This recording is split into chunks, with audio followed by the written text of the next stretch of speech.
we can consider again all of the evidentiary rulings with regard to the videos and audios that might be used with Mr. Copeland, because that's the witness that we are on the stand with right now. I would, and I know this is hard to do, but I would like for everybody to try to take some deep breaths and move forward professionally. A lot of what y'all are talking about doesn't make it any easier, but it happened a month ago. I know tempers flared all around, but we need to move forward with this in whatever way it's going to move forward in a calm and professional manner, okay? So then with regard to what we need to do evidentially, I guess I will need to hear from the state as to what y'all think it's very likely for you to be using while you're examining Mr. Copeland, and then I will entertain evidentiary objections, responses, and we'll consider what's coming in. Thank you, Your Honor, and we're getting that ready as we speak to present to the court. And I'd also like to thank Your Honor for the reminder regarding professionalism. I was going to ask that the court require that we all adhere to that. Being called co-conspirators is not something that I would expect to have heard, no more than I would expect to level a assertion that Mr. Sharp is a defendant. So I'd ask that that all sides be required to adhere to the court's admonition. Okay, well, again, the transcript will reflect what was actually said in there, and there are some allegations that if I were an attorney and it were leveled against me, I mean, I am an attorney, but you know what I mean, practicing in a case, I would be a little hot under the collar as well. Y'all had potentially legitimate concerns. I don't honestly at this point right now need to rehash all of that. But the reminder is to everybody, okay? And I mean, I've said it, so let's act accordingly. Ron. Yes, sir. If I can address the court briefly. I filed a supplement to the Mr. Kendrick's motion for a mistrial this morning. I just want to make sure the court's aware of it. I am aware of it. I have not yet had a chance to look at it, but that's got it. Thank you, Your Honor. Mostly I want to make sure I bring it to the court's attention because, again, and I've followed the request of the court to not argue what's already in the papers, but I just want to make sure that the court understands that based on this additional information that we learned about the July 7th meeting, that my client has been consistently denied his right to a fair tribunal. It's been a due process violation. I, like Mr. Sharp, am extremely upset having read that transcript. Myself and my fellow outside agitators over here, I assume that they are upset as well.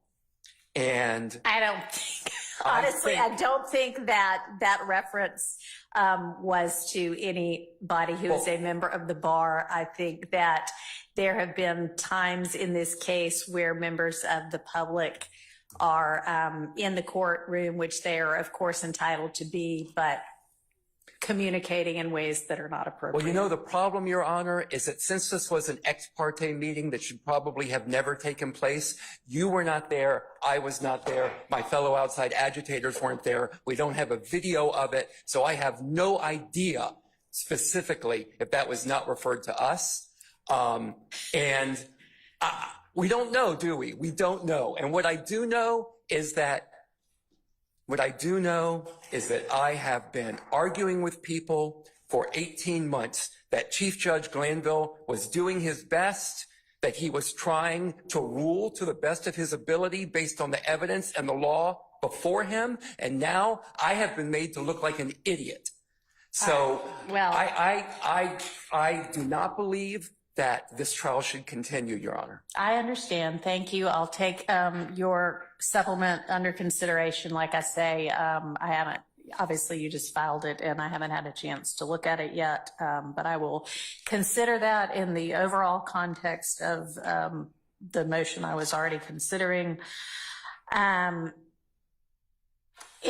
you know, I don't know that everybody's not going to want to come up here and do their 5 minutes of how outraged they are. If y'all feel like you need to get it off your chest, come on. Now's the time. Okay, I got one more thing to say there. And then I'll sit down. Okay. And I don't believe that this is performative outrage, Your Honor. I mean, I don't either. Okay. I don't either. I already said I understand. In July of 2023, after months of me complaining about late discovery from the state, which should have been produced in December of 2022, when another terabyte or so tranche of discovery was produced to us, I begged Chief Judge Glanville to put a hard deadline on the discovery being produced from the state. He refused to do so. And you know what Judge Glanville's response to me was when I will tell you. I will tell you what his response was. If this was a civil trial, I would keep this out. But since this is a criminal trial, it's coming in. If this was a civil trial, if it was about money, I would keep it out. But since it's only about Mr. Kendrick's life, that last part obviously wasn't in there. But if this is a civil trial, I would keep it out. I've been a civil litigator for 25 years. I agree that if it was a civil trial, it would be kept out. What I'm shocked by, and I'm new to criminal, what I'm shocked by is that the standard would not be higher in a criminal trial. But what did I say to people? Chief Judge Glanville is doing his best. He is doing his best. And now, again, I don't even know what to say to my client, Your Honor. All right. Well, you know.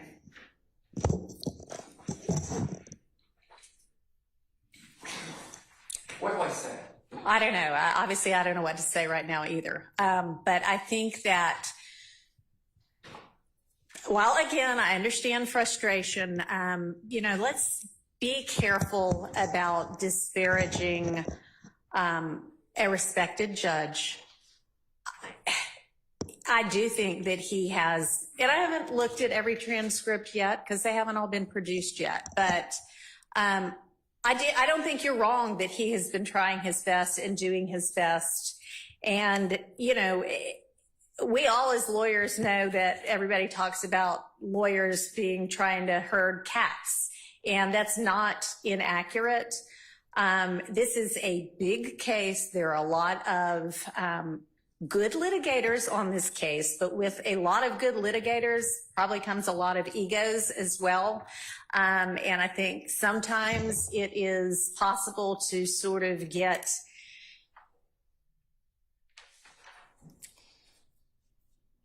so enamored of your position and of winning a point that you are focused more on that than on backing down and taking a breath and being amenable to hear what the other side is saying. And hell, that's true in our whole society right now. I should have said hell, but y'all, I mean, You're all right. Those were not my words. Those were Chief Judge Glanville's words. If this was a civil trial. Well, I don't know why it was. I don't know what evidence you were talking about. I'm sure there have been evidentiary rulings that have been frustrating to both sides. I will look at the two transcripts and I will make a ruling. And again, I don't think that the characterizations are exactly accurate, but I'll consider it all in context and I'll make a ruling. Thank you. All right. Anybody else, or can we move on to evidence? Mr. Steele.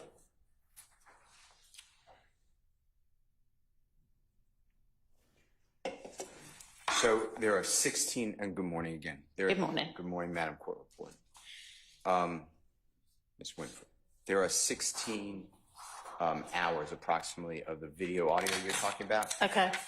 And yes, we were going through to dissect objections, but I, and among others, really had an overall objection because the witness testimony, which is before the afternoon of June 12th of 2024, he agreed that he said these prior statements. So over objection, and the way I understand the law, the state shouldn't have been able to put it in at all. So I understand what you're doing. You know, Okay. We're going with you, but I just want you to know that we're not conceding that the way it came out, and obviously it's going to be redone after, I believe. I heard what you said yesterday. I agree, but that's the law. I don't believe that it should come in at all. So before you tell us later, hey, why'd you make me do that? No, I understand. And I think that Mr. Shard had actually put that particular objection in writing in one of your filings anyway, essentially that to the extent that Mr. Copeland said, yes, I said every one of those things to police officers, but every one of them was a lie. That is an admission that he made the statements. And the defense position, as I understand it, is as long as he acknowledges the statement, then nothing else is a prior inconsistent statement. And I'll hear from the state with regard to that, but... Can I add one thing? Just another layer of that. Oh, I'm sorry. Go ahead. Just another layer of that is that the issue, the subject matter of these statements is largely the alleged co-conspirator statements, that our stance is that those were not in furtherance of conspiracy either. So there's like two layers of analysis. Okay, thank you. I'm sorry for interrupting. You asked, I let you. But anyway, with regard to, does that make something said that is inconsistent in a prior inconsistent statement? And the state can provide me the law on that. But I think there are times when either an I don't remember or an I don't know or a, well, that was a lie, can still form the basis of making something a prior inconsistent statement. So, but And Your Honor, I'm going to let Ms. Hilton speak specifically as to the law on factually what Mr. Copeland did say. What he said was, I don't remember anything that I told the police. I keep telling you, I don't remember anything. But if they say I said it, then I said it. yeah, I think what they're talking about is he also at certain points said, yeah, I absolutely said that, and it was a flat out lie, and I'm paraphrasing, but that is what they're talking about, correct? If that's what they're talking about. Is that what y'all are talking about, Mr. Sharp, Mr. Steele? Yeah, so that's what I would like for y'all to address. Your Honor, we believe based on two positions, OCGA 24-6-621, which be impeachment by contradiction, as well as a prior inconsistent statement, in both that statement, I said all that I said, but it was a lie, or I was trying to finesse my way out of being locked up, would lay the grounds of still allowing the prior inconsistent statement to come in. Okay. And 24-6-621 is the Impeachment by contradiction, and 24-6-613 is essentially prior statements, right? Yes, Your Honor. So what I'd like is some case law that represents the proposition that you are asserting, okay? Yes, Your Honor. All right. And I don't want it just simply quoted out of a horn book. I would like the actual case law. Your Honor, if you can give us a moment, just because we need to. I mean, y'all, when I told you a week and a half ago that I wanted to be going through Mr. Copeland's evidence, y'all had 10 days or more to get ready for this. So I don't know what y'all thought we were going to be doing, but yes, I'd like to hear it. So if you need a minute to get me the law, go ahead. Thank you.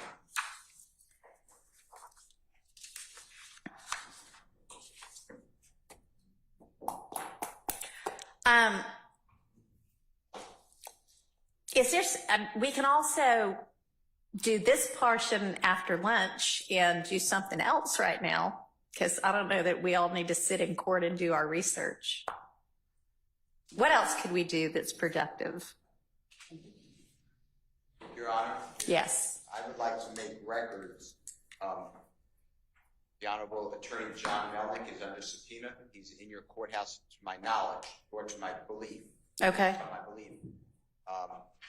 If your court thinks that's good use of time, he is going to, I believe, take to task the statements of Lawyer Love.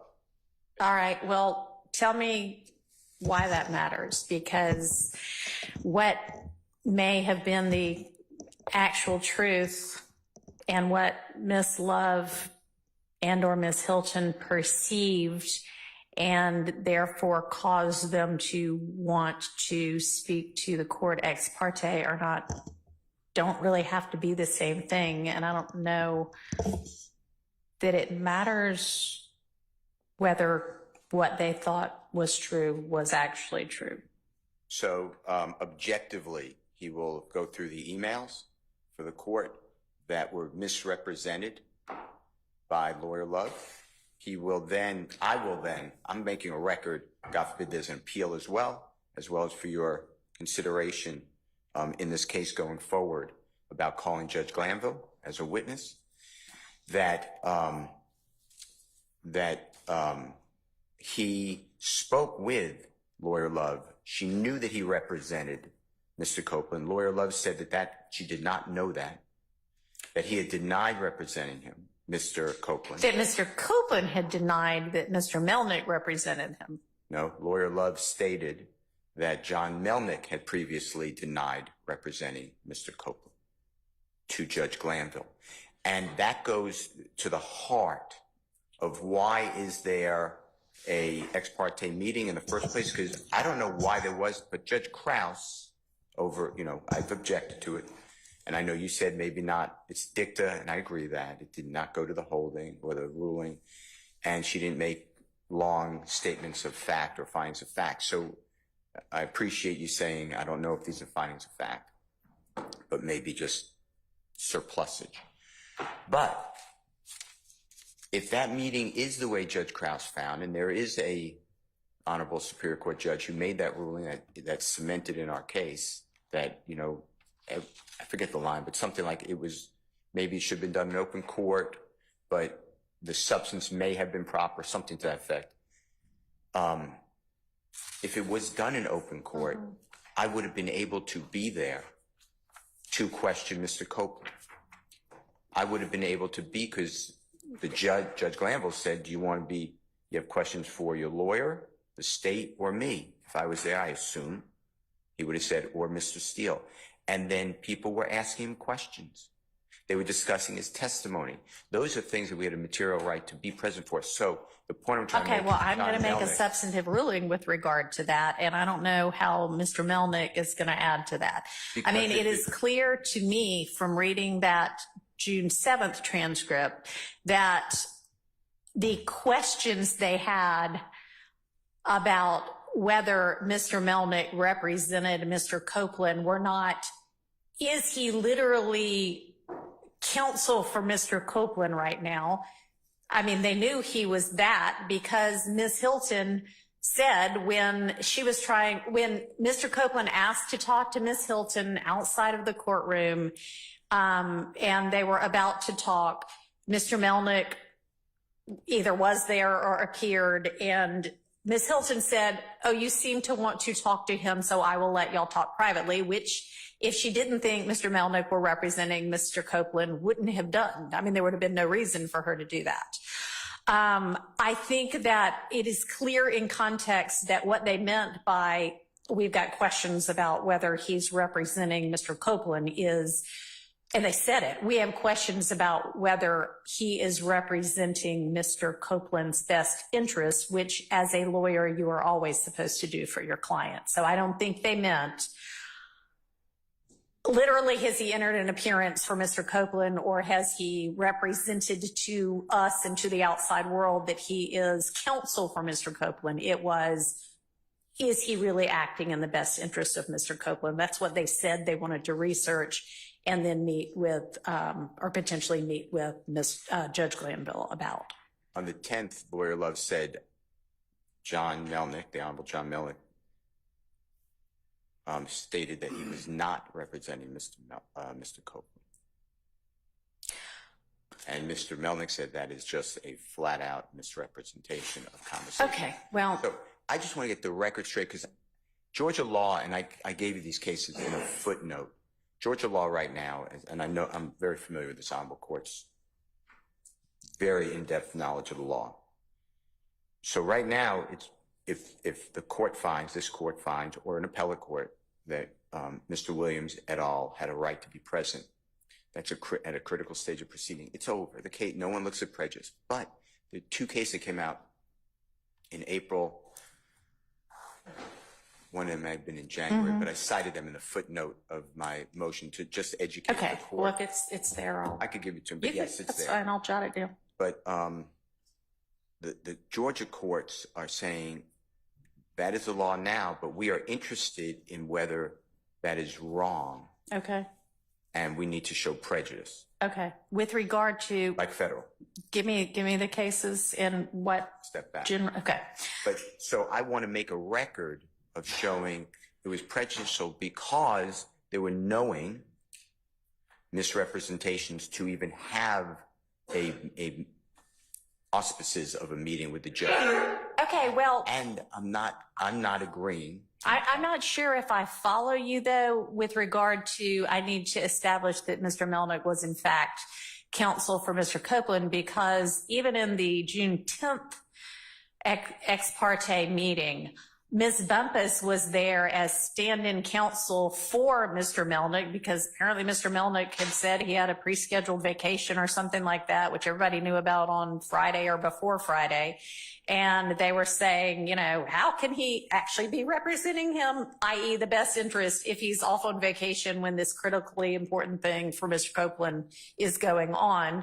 But here's his standing counsel, Ms. Bumpus. So they understood that technically, at least, Mr. Melnick was representing Mr. Copeland. So, I mean, that's, I can take judicial notice of that to the extent I need to. I'm inarticulate then, because Mr. Melnick, I believe, is going to have testimony before your court for you to judge credibility. Okay. That what was said out of the mouth of the two prosecutors, Hilton, Love, are not true.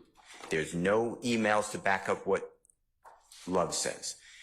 Ms. Hilton, there's not this Mr. Copeland, I need to speak with the DA. Those things have been unrebutted. They're just being said. And my point is, without that, then why are you questioning another lawyer's ethical duties? What gives you the right to say that to the judge? And then the courts need to know that's not true. All right.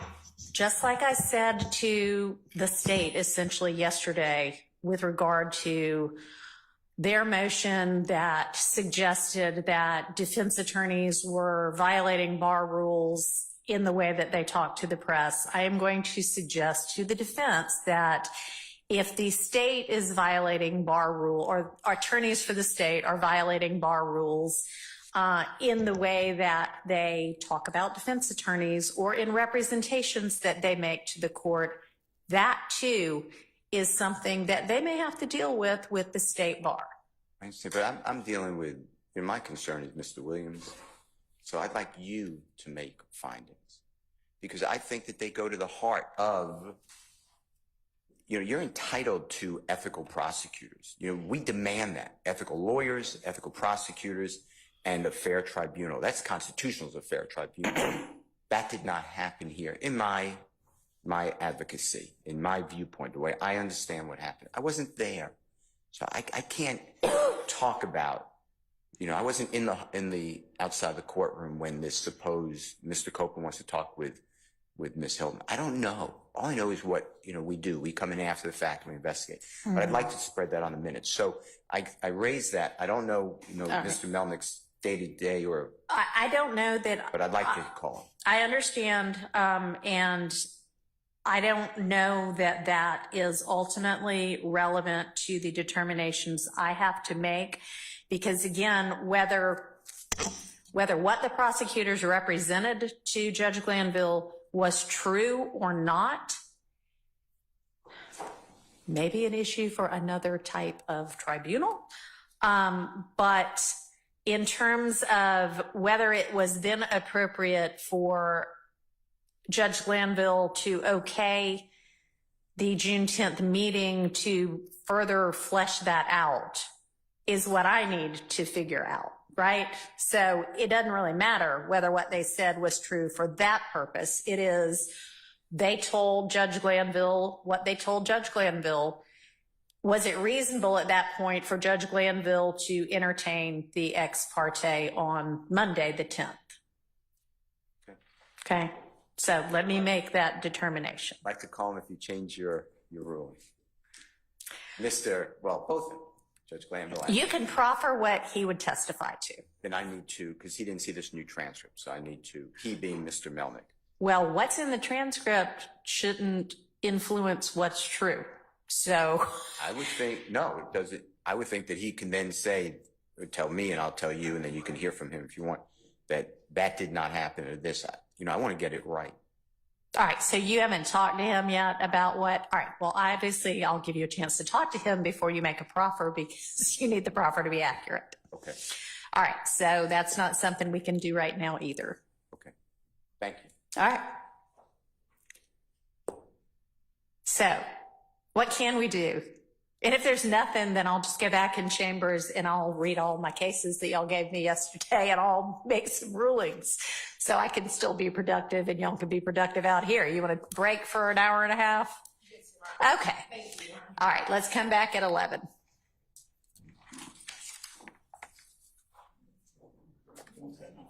Does the court mind that we stay in here? Doesn't matter to me.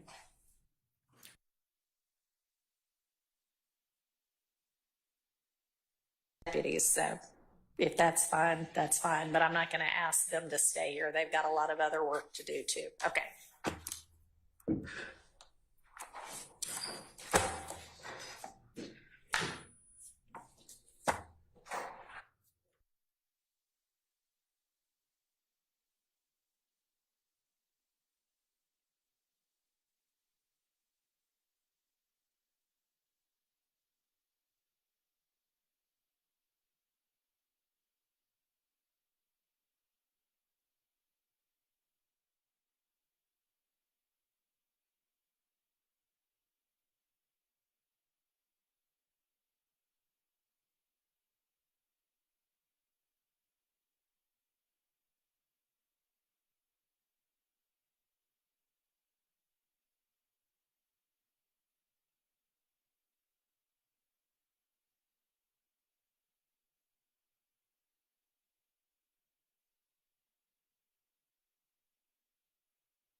Case law about your direct question regarding the prior inconsistent statement and whether or not the fact that Mr.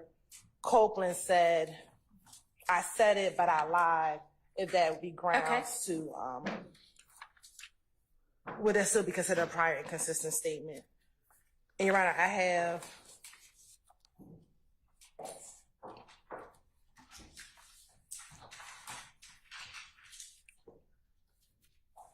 three cases for the court. Okay. I have Green v. State, and I have a copy for the court, as well as a defense counsel. You're welcome. Green v. State, which is 317 Georgia 250, which is a 2023 case. Sconners v. State, 318 Georgia 855, which is a 2024 case, Your Honor. Sure, Sconyers, SCONYERS, v. State, you're welcome. And United States v. Odom, which is a federal Sixth Circuit, United States Court of Appeals case for the Sixth Circuit. It is an older case. It is a 1994 opinion, and it's 13 Fed 3rd 949. Okay. May I approach with those three cases? Yes, thank you. Oh, sorry, and I'll give it to you. Give me 1 second. Thank you.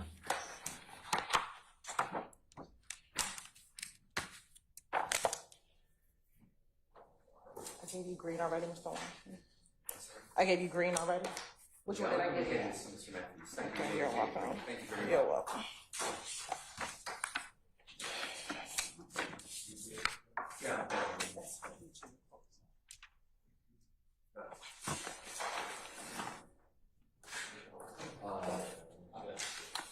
All right, so Green seems to say that if you say you don't remember, that's a sufficient foundation.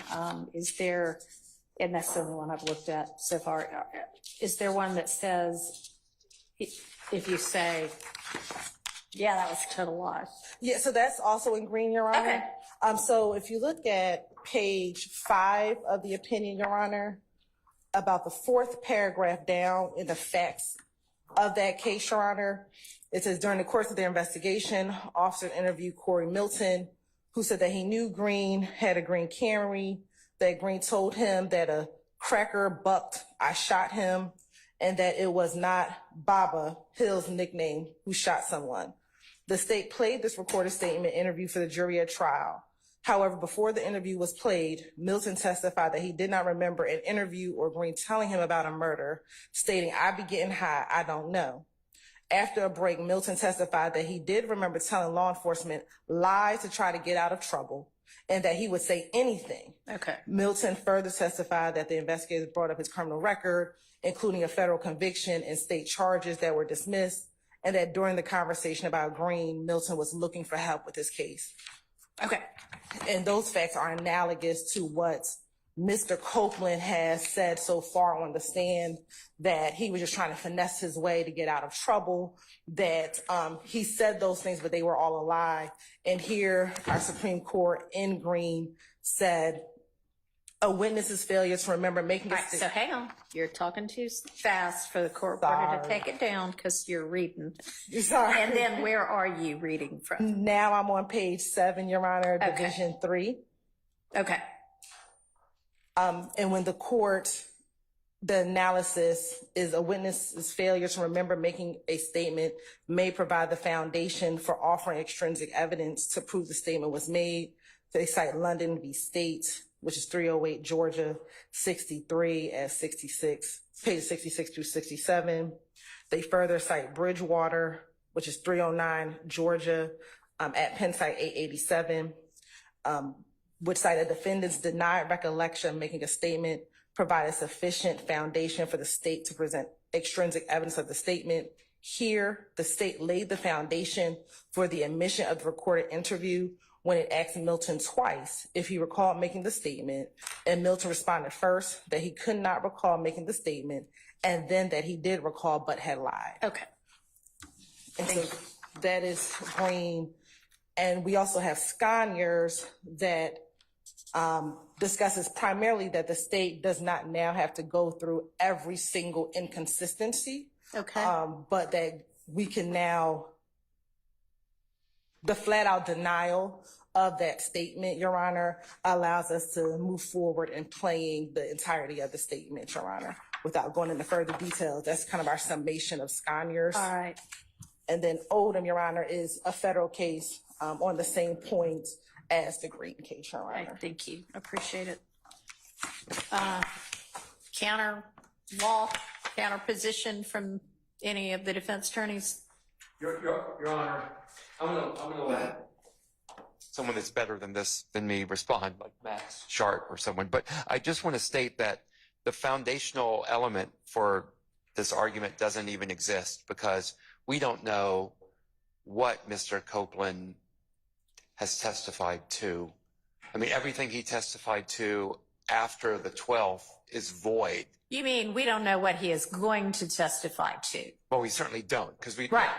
No, I mean, I don't think anybody disagrees with that. Okay. But what I said was, let's go ahead and things that we think are very likely to still be an issue, given what he may testify to, let's go ahead and try to, hash out the admissibility of. So true. Yes, he may get up there. Who knows what he's going to say? But yeah, I mean, he would have to say something that would give a foundation in order for it.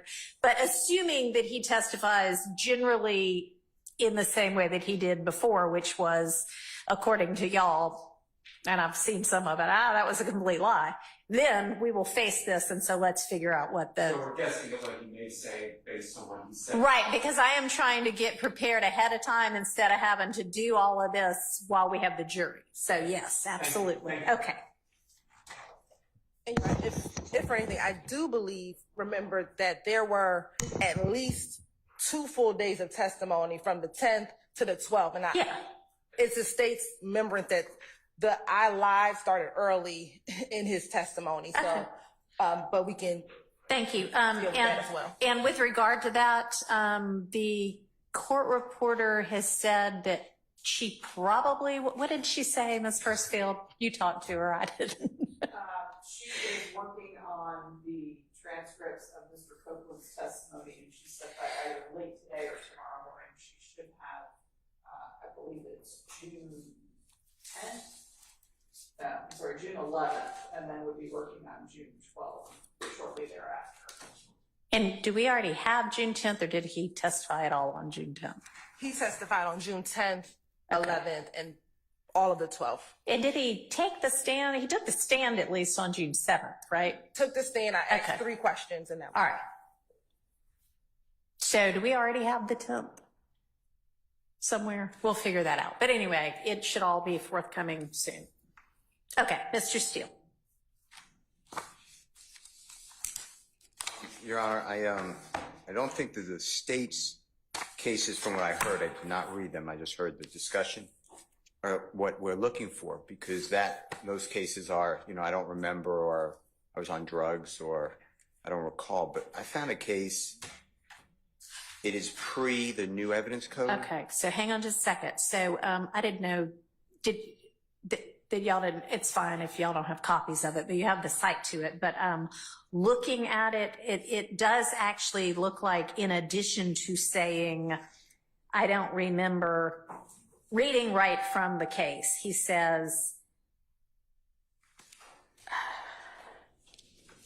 Milton testified that he did not remember an interview or Green telling him about a murder, stating, quote, I be getting high, I don't know. After a break, Milton testified that he did remember telling law enforcement, quote, lies to try to get out of trouble, unquote, and that he would, quote, say anything, unquote. So it sounds like that is pretty close to what we've got. Well, okay, maybe I have to study it, but I found a case. Now, my understanding of 24-6-613 is it did not change much of our former evidence code. So I'm about to give you a case Okay. from 2011, but it is obviously, if you disagree with that, then it should have no application if it doesn't carry forward. All right. So you just said 623? 24-6-613, if I said Okay. 23, I meant prior inconsistent statement. Okay. That's what the state is traveling under that. Yeah. And then prior or impeached testimony or Right. testimony by contradiction. So I found this case, if you don't mind pulling up, Okay. or I can email it. Johnson, Johnsson versus State. Your Honor, it's 289 Georgia at 106. It's Division 3. And that is 709 Southeast 2D 768 2011. And I think that it's on point bad for Mr. Williams, but it says Okay. over objection to trial, but we just follow the law. So over objection, the trial court allowed the prosecutor to play the entire tape of an out-of-court police interview of a witness for the state. Johnson urges that the particular statements made during that interview, which were inculpatory of Johnson, were inadmissible as prior inconsistent statements because the witness had admitted making them, but testified that he lied to the police. Then it says, however, the fact that the witness admits that he or she made the prior inconsistent pre-trial statement does not render it inadmissible. We have rejected that assertion that a prior inconsistent statement is admissible only if the witness denies making the prior statement, but not if he simply disputes the truth of the earlier statement. There is no such denial requirement under, and again, it's I don't want to mislead the court, it's under the former Right. 24-983. Then I looked at Cummings, which is cited, which is Cummings versus State, which is 280 Georgia, 831. It's in Division 3. It's a 2000. Now we're way back in 2006. That is actually helpful. It does not support the situation that we have here. In that case, let's see, Division 3. Yeah. So it looks like in that case, he just like refuses to answer whatsoever. Exactly, which Okay. is really obviously, saying I don't remember, I don't recall, I don't, I may have said something. Those things trigger a prior inconsistent statement. I thought that's what the Green case is that I have to study that the state just cited. But I wanted to bring to your attention that language that I just gave you out of Johnson, I thought right on point and bad for my position, but we just tell the truth. So I want to arm you with it. But then we always look back. We're always taught to look back on the cases cited, and that former case doesn't promote that position.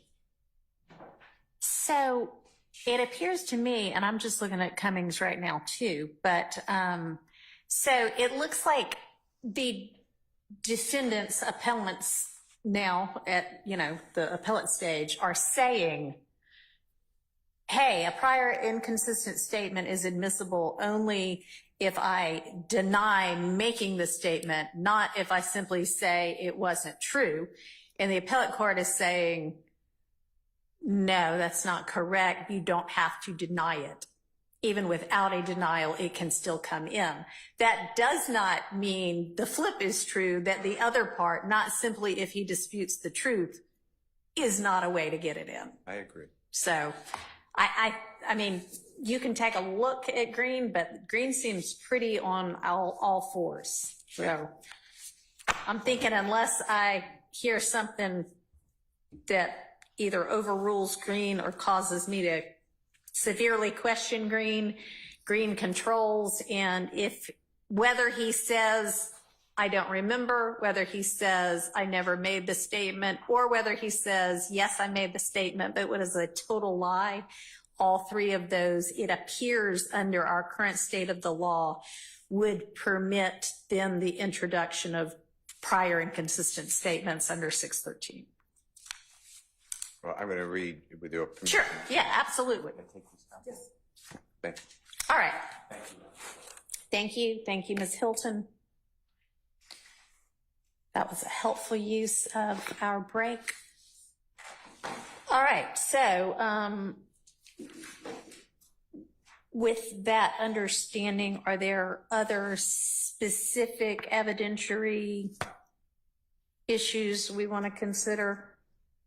Or do we want to just jump right into hashing out some of the evidence? Your Honor, during the course, the state also looked at the redactions that we had previously discussed with Judge Glanville for the states as it relates to the January 11th, January 28th, February 20th, and February 21st interviews. Okay. We do not have any issues with the redactions as is. Okay, and those redactions being something that the defense and you all have agreed to? It was what was hashed out during the state of it. Okay, so were those hashings out done prior to or after the recusal motion being filed? It was done. 3 of them were definitely done after the recusal motion was filed. Okay. Well, the one done before the recusal motion was filed, we can go with. However, that ultimately ended up being redacted. Yeah, I'm trying to recall if the others, I know we were in the middle of playing 2 of them during that time period. I just need to confirm when we actually discussed those 2. So January 11th and February 20th, we actually played those interviews before the jury. I believe we played those interviews on Monday, June 17th. And which would be part of what either needs to get redone or y'all need to make a, come to agreement on. And we may have started it on Friday, the 14th, whatever that Friday was before.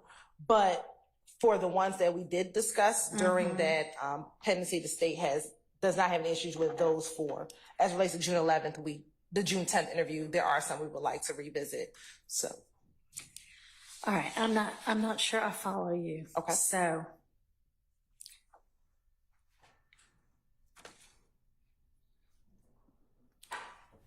what you say you want to revisit? So, I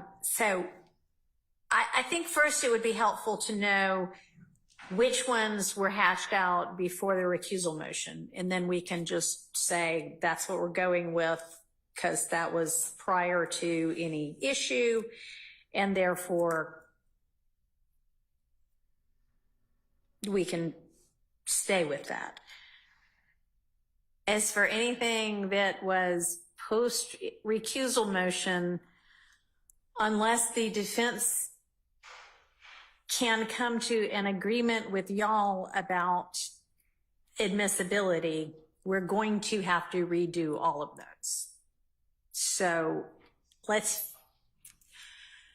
have y'all had discussions yet about, or I thought y'all wanted to figure out what was actually done and what wasn't. And I guess maybe I misinterpreted what I thought the court wanted us to figure out whether or not there were some that we wanted to even object to. And so we're saying there wasn't any that were done that we wanted to object to for 4 of them. I don't know if the defense has any. For 4 of the interviews, we have no objection to the current state of the redactions based upon what occurred. All right.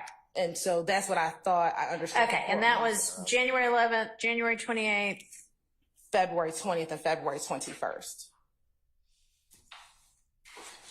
And so you will let me know which one or ones of those were hashed out before. And that is, status quo on that. For the other 2 or 3, whether they were before or after, y'all are good with what was decided, but I'll have to find out from the defense whether y'all are good with what was decided. And if not, what particularly you want to revisit. Yes, Your Honor. Okay. And then there was a 5th one. For June 10th, there are areas we would want to. And that has not been gone into with anybody. Yeah. Is that true? No, we did hash out that one as well. Oh, you want to revisit that one? Yes, Your Honor. Okay. Okay. All right. Can anybody from the defense give me anything close to definitive about whether y'all are good or want to revisit the evidentiary determinations made as to any of those?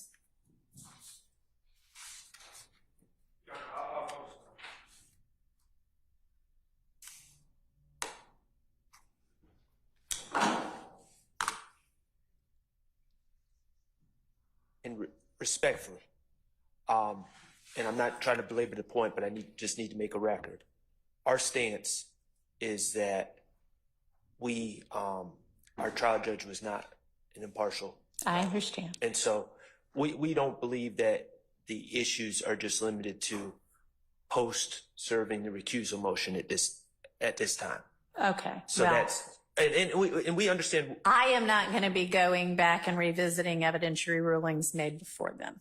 I understand. And I just need to say that. But yes, for the record, I understand.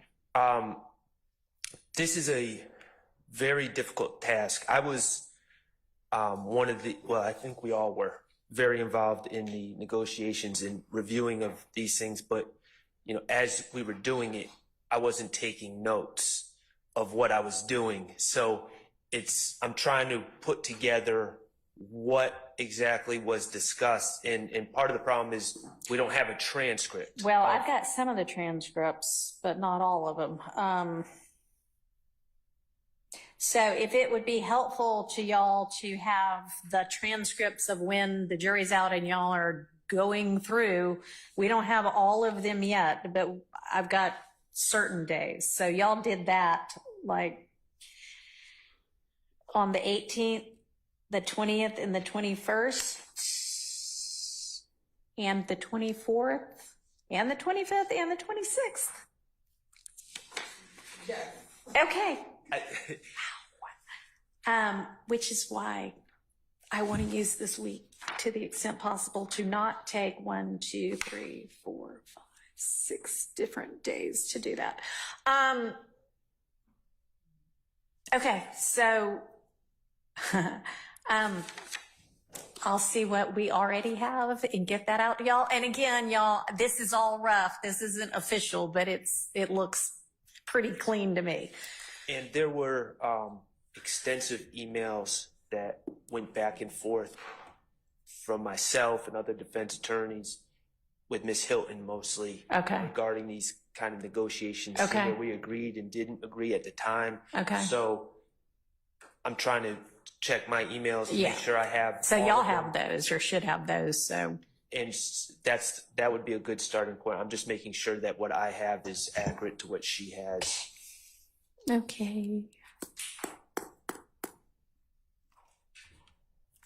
I'm sorry I don't have a better answer for you. Okay.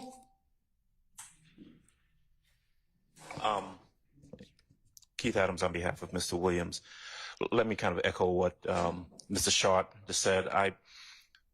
It wasn't very involved, and I'll be candid with the court. I have several boxes, and one of those boxes contains my notes. It got to the point where Ms. Hilton and I were kind of back and forth in court on the day of and sending emails. I don't have those with me. I think what Mr. Short is saying, and if he's not saying it, I'll say it, that we really need some time to kind of get all that together. All right, y'all. Yeah. When I met with y'all, when was that? Friday, a week and a half ago? And said, okay, here's how we're going to move forward. And then gave y'all 10 days or so before we had our Tuesday, hey, we're doing motions now, and then we're going to move to evidence. Y'all should have used that 10 days to be doing this, because we literally talked at that time about we're going to need to go back through some of Mr. Copeland's evidence, and we're certainly going to have to reach what hadn't been reached before. So I know I can't reverse this all back to 10 or 11 or 12 days ago and have y'all then make better use of your time up until now. But y'all, that's what I meant when I said we're going to be doing the evidence this week. So y'all may have a really long night tonight. I do not want tomorrow to be as unproductive as today. And yes, it will help when you have transcripts. And so to the extent I can, will get transcripts out to you as I get them. But with regard to discussions y'all were already having amongst each other, it wasn't that long ago. So.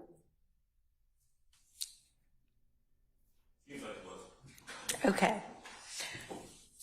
All right. So how about another witness? If we can't work on Mr. Copeland right now, is there some other witness that we know is going to also have a lot of evidence that is going to be contentious?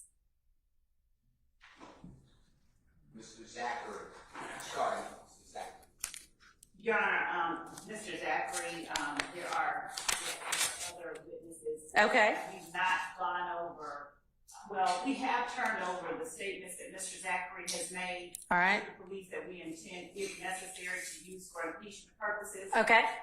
There have been no motions in limine regarding any portions of those statements, as we don't know what, Mr. Zachary has not yet testified. And, we would hope that he be truthful and consistent, but we don't know what he's going to do. Okay. So for a whole lot of this, I mean, y'all can't really,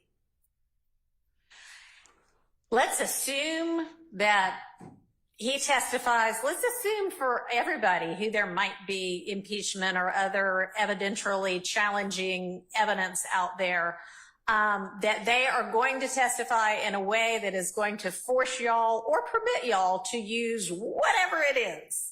And then the other party assume, well, let me look at all of this is going to come in if I don't object. What do I think I have a legitimate objection to? And then bring that to me. And I know it'll all be hypothetical right now, but that's what motions in limine are. As to evidentiary issues we think are likely to come up at trial. And then we will go ahead and hash those out. So yes, obviously it's a contingent ruling. But if y'all, as the defense, have Mr. Zachary's statements and have taken a look at them and know what you think is going to be potentially objectionable, if y'all want to give me those statements, make those objections, I'll hear a response, and then we can try to get through that. That would be great.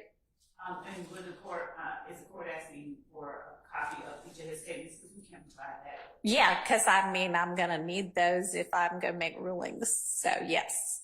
And I know in this day and age, almost everything is a video statement. I also know that for Mr. Copeland, when y'all were litigating the evidentiary issues, you had transcripts available, and that would be immensely helpful. It is a whole lot faster because a lot of the statements aren't going to be anything anybody has an issue with, or you're going to have agreed that's not relevant, it's going out. If you can say that's on page 7, lines whatever, I can go right to that instead of listening through 5 minutes of that before I get to page 7. So I would love transcripts to the extent we have them. And then, of course, if in court I need to, for a particular reason, watch and listen to the video that is the relevant, cogent part, I, of course, will. But as to, a 5-hour video when there are 20 minutes that are really at issue, if we can hone in on the 20 minutes via a transcript, that would be ideal. Okay, so is anybody ready to go on Mr. Zachary?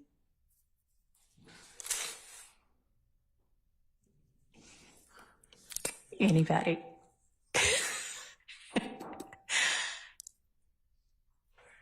Does everybody have Mr. Zachary's statements? Yes. Okay. I'll take the hit here. They do keep sending you up here to be the one. That's okay. I'll take the hit. So there are thousands and thousands of pages, and probably thousands of pages of transcripts. So we have a digital copy. I'm sure someone has the full discovery here, but we all have printed out copies of his statements. I know my copy Y'all has. are all old like me and you like paper. and because we have our notes on the paper too, and so Yeah. I didn't know that Zachary's statements were going to be on the agenda for today, so Yeah. I didn't bring the transcripts with all my Yeah, notes. I mean, they shouldn't have been on the agenda because Kenneth Copeland was the agenda today, but, Understood. okay, yeah, I hear you, you're not ready, but you can be ready soon. So when you say thousands of pages, you mean period or thousands of pages for Mr. Zachary? Mr. Zachary, to my recollection, has at least two, I believe maybe three statements. Okay. And I'm estimating here, I would say a total of about 9 hours of Okay. talking. All right. Has the state determined whether, so I know, like, for example, for Kenneth Copeland's jail calls, I think you had 11, but you said we're only interested in 6 of them. Have y'all done that type of winnowing for Mr. Zachary and other witnesses that you're going to be getting to soon? We have been, not entirely winnowed, as the court said, down. We have identified jail calls of particular, not witnesses, but defendants that we intended to use. And when the court says particular witnesses, I mean, Mr. Zachary is a witness, right? but I don't believe that we have any jail calls from Quindary Zachary. Oh, no, I was just using that as an example of winnowing. I'm not asking about jail calls for Mr. Zachary. I'm asking about whatever you think you might use with Mr. Zachary. If there are 3 statements, for instance, do you intend to use the entirety of all 3 statements? And if not, could you pinpoint for the defense what portions of those statements you intend to use so that if they have an objection to something you're not going to use, they don't even need to look at that because you don't intend to use it. So you can say, here's the portions we think we want to use, and then they can say, only look at those. Here are the objections we have. I can do that. I have not broken it apart. Okay. Segments I intend Okay. to use, as I wasn't yet. At him. I don't know when he's going to come in, but all right. So as a part of all of the work y'all are going to be doing before the 5th, that's going to be part of what you need to do. And not just for him, just so that No, yeah, for everybody, for your next 30 witnesses, and then for your next 30 after that. And so if, not trying to tell the court how to use the court's time, but if during...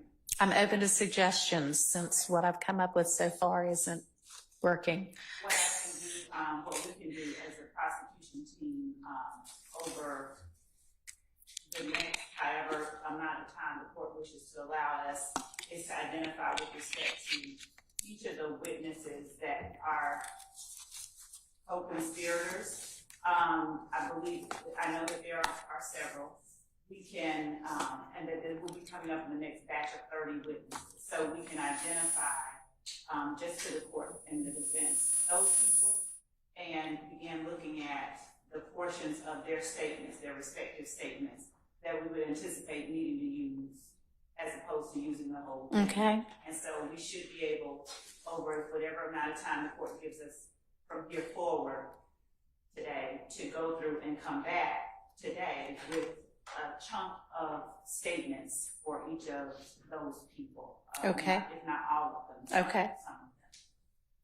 I like what I'm hearing there, that by the end of today, she have done that for all of them. Yes, I like that. Judge, Yes. I said it, so You did say it. You know, there we go. But I not overshot. You might have overshot. All right. Well, hey, if you can even do it for one, that'll give us something to work on. And I thought you said you could do that before the end of today. Okay. So anyone, are we ready on anything right now?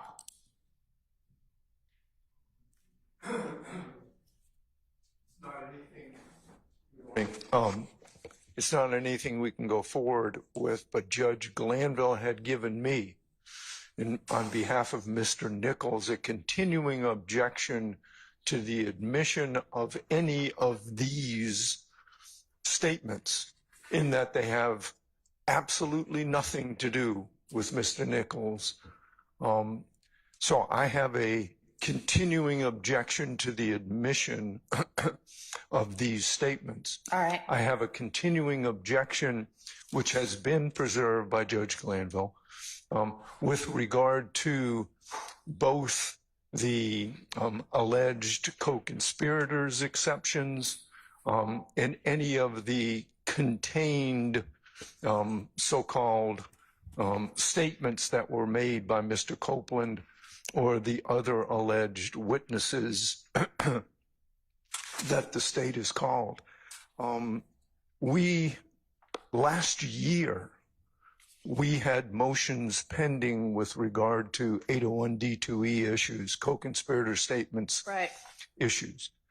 The court indicated that, well, it required the state to provide to the defense all of the 801D2E statements that the state contended it would seek to admit during the course of the trial.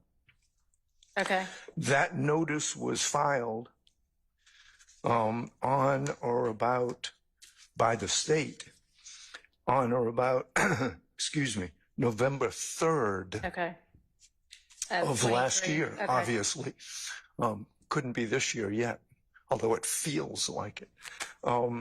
That state's supplement to state's motion to introduce co-conspirator statements and notice of intent to introduce the same, they only noticed three statements.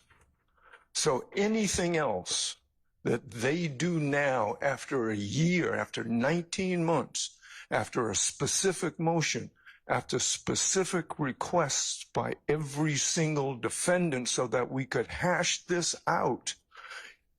A year ago, they gave us three. So I'm going to object to any other alleged co-conspirator statements that the state seeks to admit under 801D2E. Okay, understood. So I want to get that on the record. And finally, you know, this is prejudicial misjoinder. There's such a spillover effect as to Mr. Nichols. I had an ongoing motion to sever that I want to reallege and reaffirm. And Mr. Nichols is charged with count one, the gang count. Yes, that's correct. Okay. Do you want to, I think I invited you previously to, but if not, invite you now to provide me a proposed 105 limiting instruction, and I'll take that under consideration. Sure. I'll do that for, I know that all 6 of the defendants here are charged in count one, the RICO count. And then other than that, there seem to be sort of 8 or so independent, or not independent, but different acts or sets of acts that some people are charged with 1 or 2, some people are, you know, charged with another set. And yeah, I mean, the people that are not charged with Mr. Thomas's murder might want some sort of instruction that says, other than the gang count, I mean, other than the RICO count, this doesn't go to this defendant. So I'm happy to consider some instruction if y'all want to provide me something to consider. I will provide you with that. Whether you ultimately do that or not, I mean, yeah, this I mean, is I what don't know. we've I'll been hear from arguing. both sides. But Yeah, it's what we've been arguing about the whole time and what I've preserved going forward. Sure. All right, so we'll get you that Okay. soon as possible. Okay. Now, as to the first point you raised, that only 3 statements were identified in the November notice filing by the state as co-conspirator statements that the state had identified as intending to admit. But does the state have more than that now? And if so, tell me why those should come in despite not being included in the November notice. So, Your Honor, the November notice of 2022. 2022? We provided two 801 D2E notices. Okay, so is one of them November 3rd of 2023 as? Yes. Okay. Yes. And then you're saying there's another one? Yes, that's November. That was filed on November 30th of 2022. Okay. And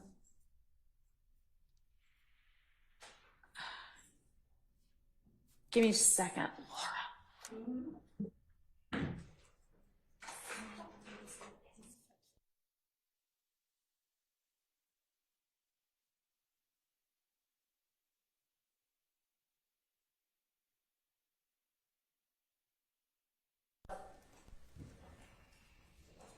Thank you, Judge. In the 2022 notice, we stated that the state will establish the ongoing conspiracy of the YSL Criminal Street Gang Act trial, and any statements made between co-conspirators in the YSL Criminal Street Gang conspiracy that were made in furtherance of the conspiracy are admissible, and we request the court grant the state's motion to permit these admissible statements at trial. What we've seen come up, for instance, during jail recordings, there are persons who are not indicted under this indictment as a co-conspirator that make statements to either a witness or a defendant currently on trial or in the presence of a defendant currently on trial that the defense has alleged the statements are therefore inadmissible, despite the fact that they come within the context of a jail recording that arguably is admissible, that the statements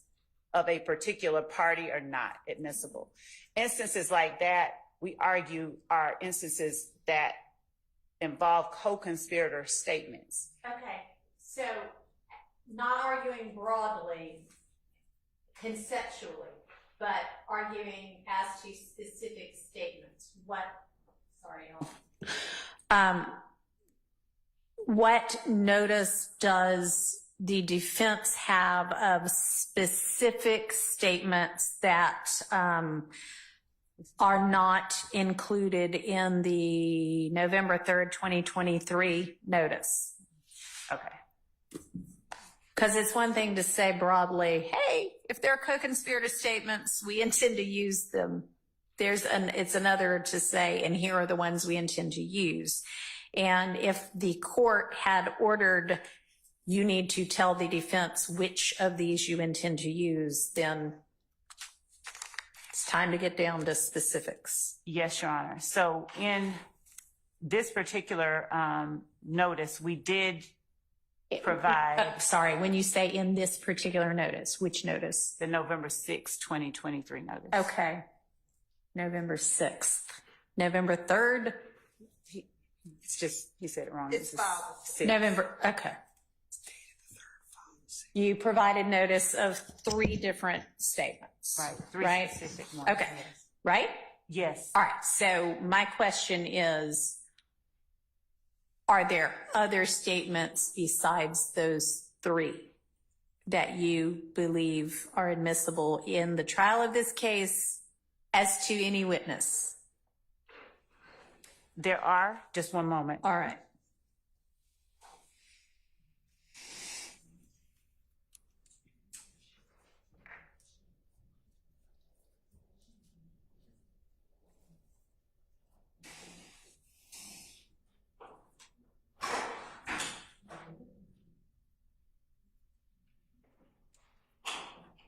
And so that we are clear, because there's a difference of opinion. So does the court mean out of all of the jail recordings, out of all of the wiretap recordings, out of any recording that we had, which of those contain arguably co-conspirator statements? Yes. There are many. there are many that are included in the. All right, I have yet to find the notice that y'all are talking about. The November 6th one? We can Yeah, send it to because the y'all, court. there are a lot of filings We can in send this it to the court. case. But Ms. Persefield has saved it for me somewhere, but there are already a lot of things in our file also. We'll So, send it to the court and to counsel for defense. Laura, what's it called? Where do I find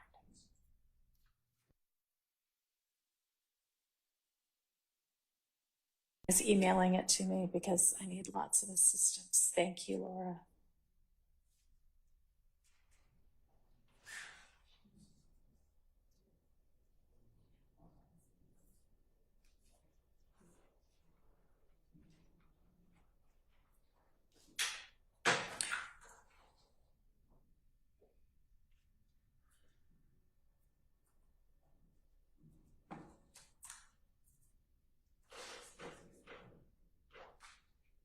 And so was there an order at some point or a direction from the judge to tell the defense which statements she believed to be co-conspirator statements that led to this supplement?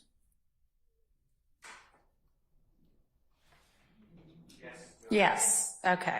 I'm looking for. Okay. I mean, if there was, that's all I need to know. So yes. So, okay. Now tell me what other statements you believe to be co-conspirator statements and why they should come in now when you were ordered many, many months ago to tell the defense what they were. They are included as part of the jail calls and the wiretap. Okay. So they have them. Yes. They just haven't been identified as, hey, we think this is a co-conspirator statement. We intend to use it. Yes.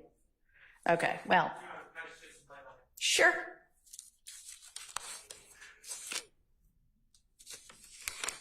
Well, I mean, I shouldn't say sure. Sure, you can try to, whether you're successful or not, I don't know. I understood. So when they say they've been provided, they have not been identified in any way, shape, or form. There are thousands of jail calls involving dozens of people. Yeah. There are about 3,000. I think you've said enough. I understand. Them provided in discovery, not identified as here are what we believe to be co-conspirator statements. Thank you. That was kind of what I thought when she said you have them in discovery.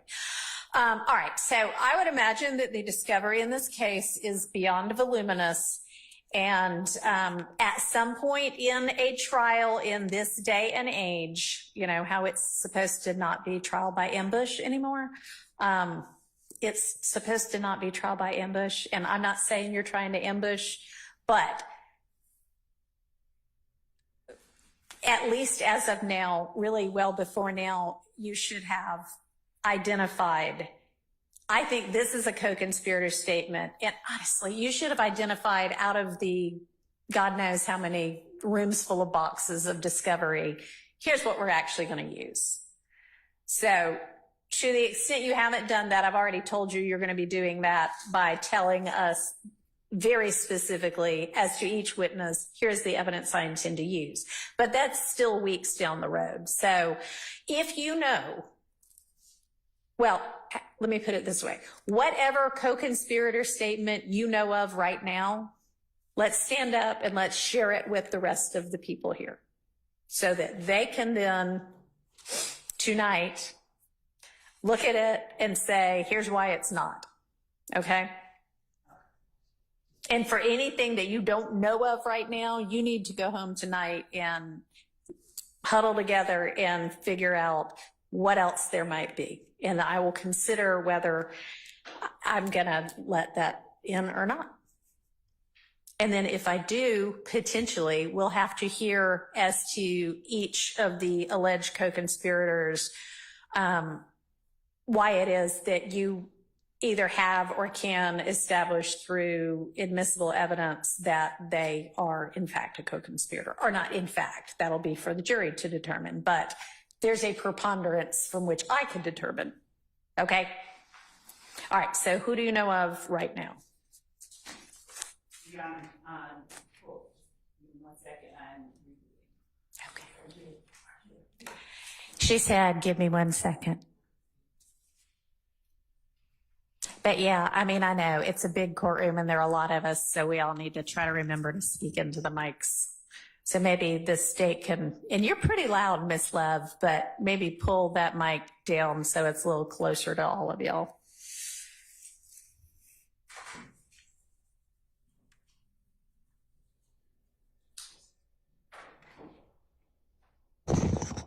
And so that the court knows what I'm doing, I overheated. And so I had to wait. By which you mean your laptop overheat. I do mean my laptop. Okay. And I was because I've told y'all not to overheat anymore. So that's what's okay happening.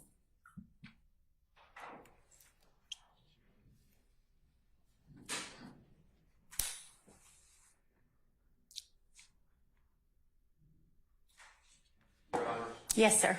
While she's waiting for that to sure. come up, could I just briefly address a side issue? Sure. When we met for the status conference, yes. I believe Mr. Harvey asked you if you would support us when other yes. judges try to I drag recall us in. that. And you know what? Immediately thereafter, that very night, a federal judge reached out to me and said, "Oh, I'd like Mr. Harvey for trial." And I said, "No, you can't have him." So thank you so much, yeah. Your Honor. But one thing that wasn't clear, or maybe I misunderstood it. You talked about when we say take a 1 week break, that if someone wants to call you in for motions, perhaps they can do that. Mm-hmm. So you were referencing that week last week where we were out and why we weren't working to prepare for this. Right.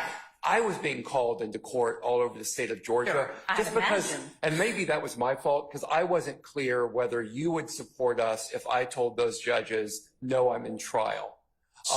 Because we did have a lot of preparation to do for this week. But unfortunately, I was hauled over all over the state. Right, and we didn't really talk about that. Yeah, are you going to cover us for that as well so that we can work on this trial during those breaks? Because, I mean, we may just have to decide that on a break-by-break kind of thing. Because I, for the last 19 months, have been one of those judges wanting several of you in court for cases pending before me on my other docket. I don't want to blanket say anytime we're not here working on the case, I'm still going to protect y'all, as it were. And frankly, I'm sure that all of y'all would like some time to be able to go represent your other clients in court as well. Absolutely, Your Honor. So, why don't we take that up kind of as we need to? Okay. And if we are not in court, I hope that we will get into a rhythm if this case proceeds to continuation of trial, where we can have enough done that we can say go Monday through Thursday hard and take Fridays off, or take Friday mornings for motions and Friday afternoons off or something, but like a schedule so that y'all know if you are not prepping for the main witness in the case the next morning, that you can go to court and do some of your other representation. That would be wonderful, Your Honor. Yeah. At least speaking for myself. I mean, let's raise it with me when you need to, but Okay. I can't give you a blanket answer right Okay, now. thank you. All right.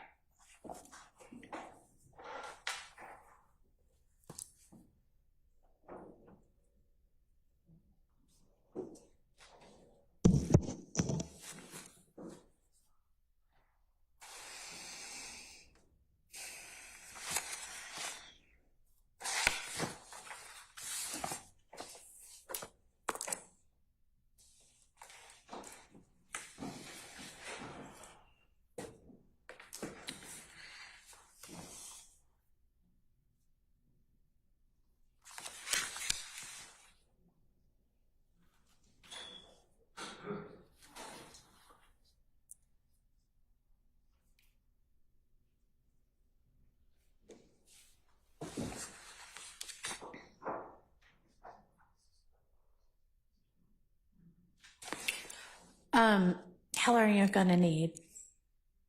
2 minutes, 10 minutes, 1 minute? Okay.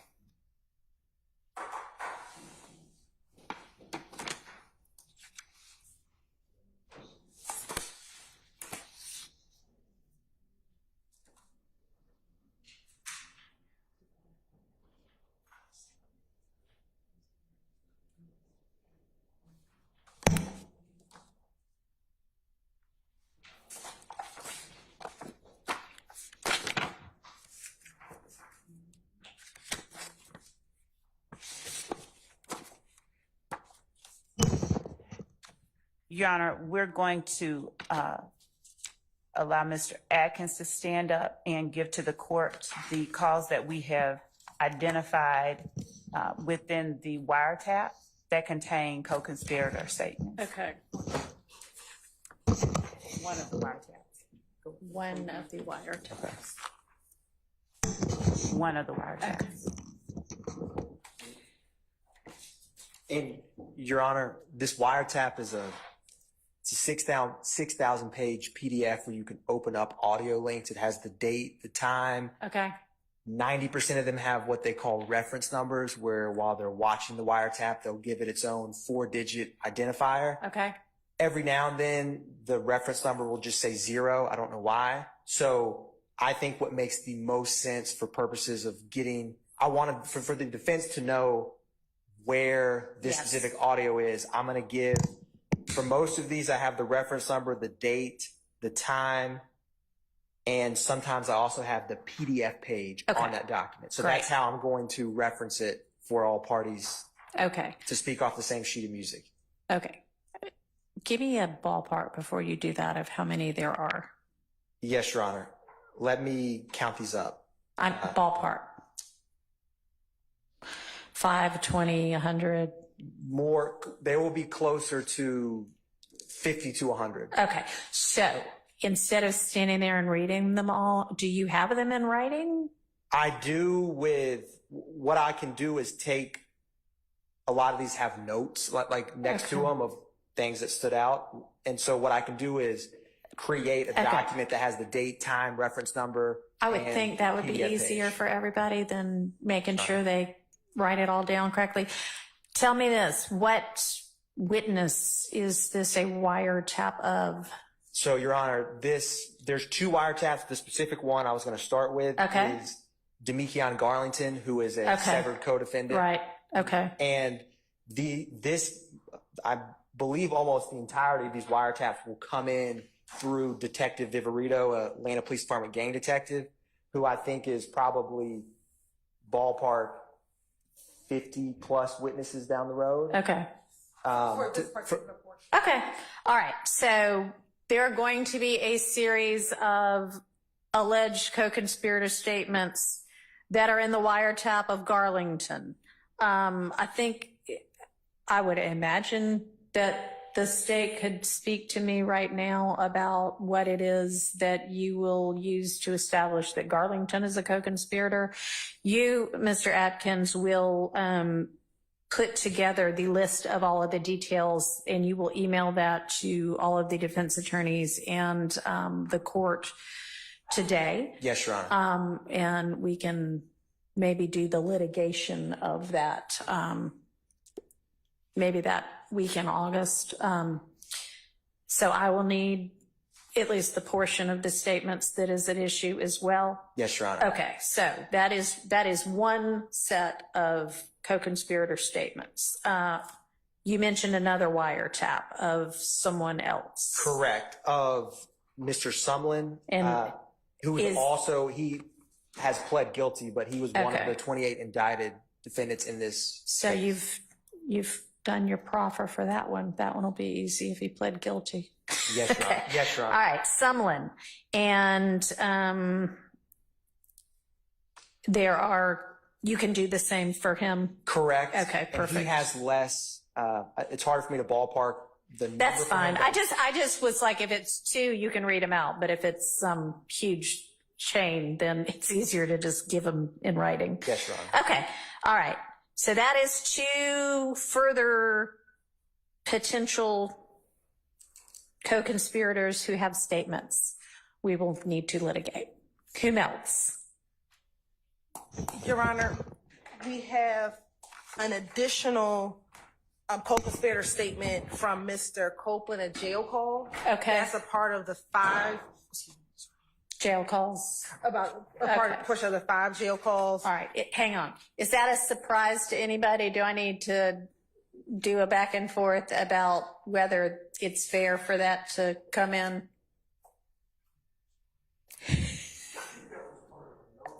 Okay, that was part of the notice, so that one's good. I don't think it's a part of the notice, but They don't think that was part of the notice, but they're willing For y'all to say that's good. But there was just a portion of that call that the defense objected to, but we can talk about that. Okay, and all right, but y'all have already been litigating that, so I'm going to call that one good in terms of notice. Whom else?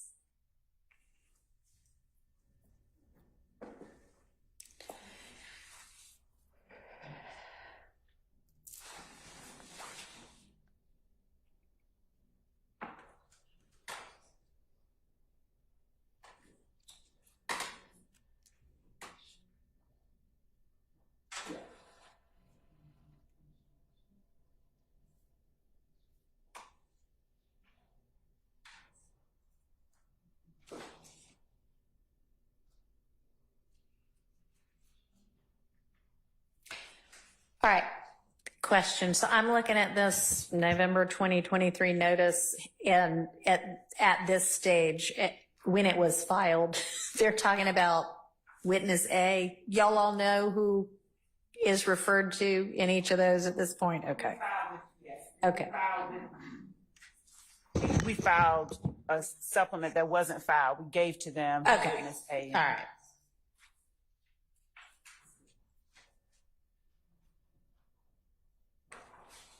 All right.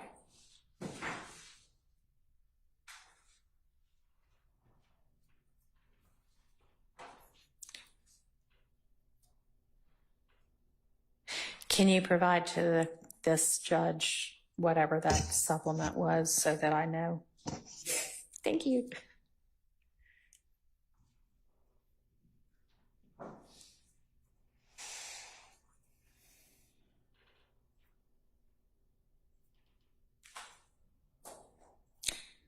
Do y'all, deputies, you know whether lunch is here yet for the, okay, why don't we break for lunch? Be back at, how long, practically speaking, do y'all actually need to get everybody fed and restroom breaks and back? Hour and 15? Okay, let's break until 1:15. This is a quick question. Yep. Finding a statute on recusal that says you're not allowed to say the truth of what happened to the judge. I can't find that. Okay. I'll look for that. I'll look for that. During lunch. Our reference where it said that you can't use. Okay. That'll be great. Thank you. All right, we're in recess. Let's say till 1:20 since we've already eaten up like 5 minutes.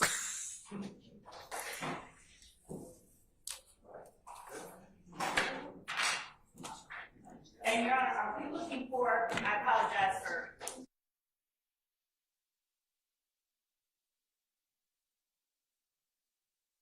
All of them, when the court had asked me earlier, whether in all of the jail calls, all of the wiretaps, all of the recordings. Yes, at this stage of the game, we need to give notice to the defense of every potential co-conspirator statement. And if in the afternoon you can do essentially what Mr. Atkins just did, it's going to be this set of statements, you know, and we'll give you the details of where to find it later. That's fine. But yeah, it's going to be this witness, that witness, and the other witness in these statements as to each of them. Yes, because A, they need to know at this point, and B, we need to know what we need to litigate at this point. Okay. So yes, thank you. All right, in recess.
All right, good afternoon. Hope everybody had a good lunch.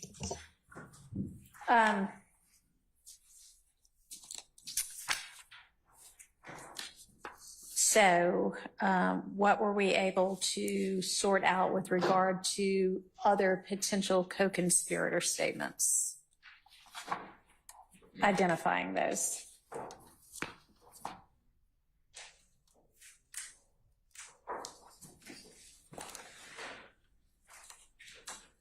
Your Honor, we have a list of potential ones. Okay. Sort of a broader universe. And I'd like to narrow them down before handing them over. Some of them we have reviewed and they have statements about drugs that we may not want to introduce. So there's a large volume of, for instance, calls that have certain commentary in them. Okay. So you can identify the statements and you're saying that it may be less than the full statement and you can further narrow that, but you at least at this point have the person and their statements. Yes. Okay. Up to a point, yes. Okay. Up to what? You can go ahead and continue to explain. So, and that's the way it is with a number of the jail calls and the calls from the wiretaps that we have reviewed so Okay. far. Okay. We have, there are some that are left unreviewed, but the ones that we reviewed. Okay. And for the ones that are left unreviewed, can you identify, here's the person and here's their universe of statements? We just can't tell you what portions yet? Do you understand what I'm asking? I think I do, and I don't think that you can. When you said, if you could just clarify. Okay, so why don't you do what you can right now, and then I'll ask you the rest of it. So as to what you have prepared, let's go ahead and share that. Okay, so this is much in the way that Mr. Atkins was a list of Right. 54 calls. Okay. This is similar.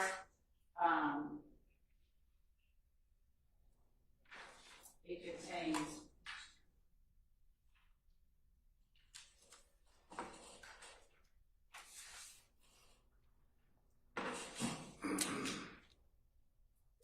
You don't have to count the number. You can just go ahead and give them the notice. Okay. Is it something that you have like a written list? So yes, it's an internal list of notes and calls that are identified. Okay. So what I can do is provide to them just the calls that are identified. Okay. So do you want to do that in writing? Yes. Okay. So do you want, could you at least in court identify the witnesses?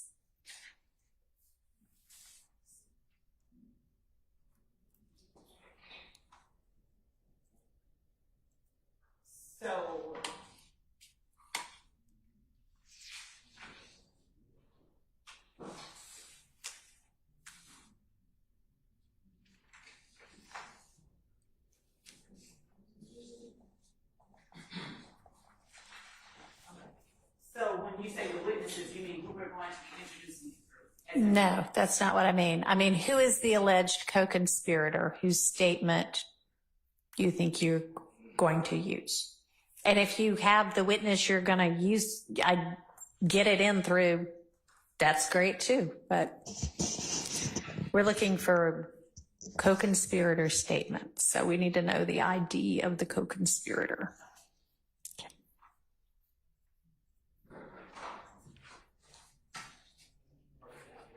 So mainly the ones from the Garlington wiretap are the ones that are identified in the majority. That's the ones that we have the majority of.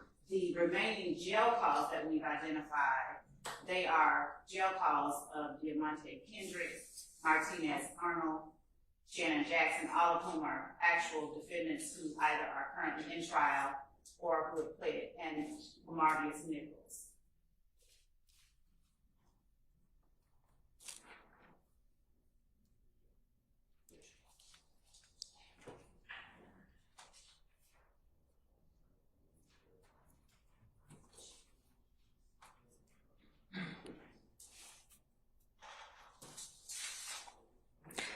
I'm sorry, I didn't, number one, I didn't hear that. Sorry, I just couldn't Okay.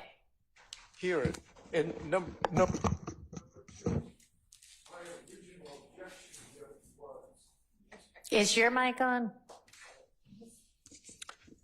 my original objection was too little, too late. In other words, I understand. okay. I'm just so- trying to sort out what there even potentially is at this point, and then, which is harder than it should be. And then I will hear why it hasn't been shared before and why it should now be permitted regardless. Thank you. Thank you. So can you say those four people again louder so Mr. Harvey can hear? Yes, Your Honor. The jail calls, the jail calls of the persons that I have in my hand that we're reviewing are jail calls of people who are currently on trial or who were on trial and entered a plea. Okay. So I don't think that that counts for what Mr. Harvey is talking about in terms of co-conspirator statements. In other words, for instance, I have Mr. Kendricks, Mr. Stillwell, Mr. Nichols, jail calls that we had under review by the team who was working on that. And that we've identified calls from that we intended to use. If I may respond to that, if it's Mr. Nichols' phone calls, the kid has been in jail for a couple of years, number one. Number two, those are his statements. I'm entitled to those under the discovery statute. And if they're just looking at them now, 2 years later, you should, without any question at all, exclude those. I mean, this is, Okay. come on, 2 years later. It is my understanding that everything that my understanding based on your representation to me earlier today in court, that everything that you intend to use as a co-conspirator statement has been provided to the defense in discovery. Is that correct? Correct. Okay. And so what we're doing now is y'all asked that it be identified which are going to be co-conspirator statements. So it's not that you don't have it, it's that it has yet to be identified as a potential co-conspirator statement. So with regard to your objection about not having it, you have it, it sounds like. Now, if it's a statement of one of the defendants on trial right now, but it is going to be used against another one of the defendants on trial right now, it is, right? Yes. Then it is a co-conspirator statement. So, Mr. Nichols, Mr. Kendrick, Mr. Stillwell, you also said Mr. Arnold and Mr. Jackson. And did you say that both of those people have pled? Mr. Arnold has pled. Okay. And I said Jackson, but Jackson is Stillwell, so that was okay. a statement. All right. So the only person you've identified other than the three that are on trial right now is Mr. Arnold who pled. Right. And there's also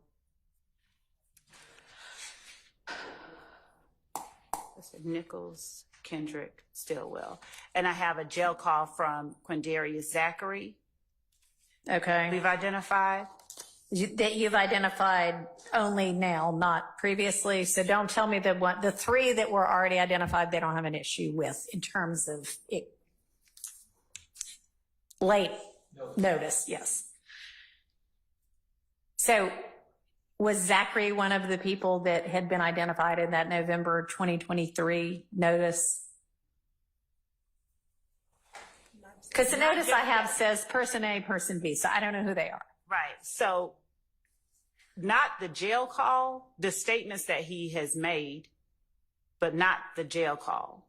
So the name, I believe Zachary is either A, B, or C. I have to look at our notice. Doesn't matter who. Yes, he was identified as one of the people whose co-conspirator statements were you intended to introduce, but the jail call wasn't identified within there? That is my... Okay.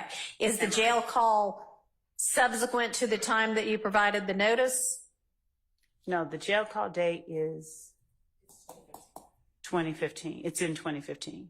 Okay. So is there a reason you didn't include the jail call in the notice that you provided? When we were preparing the notice,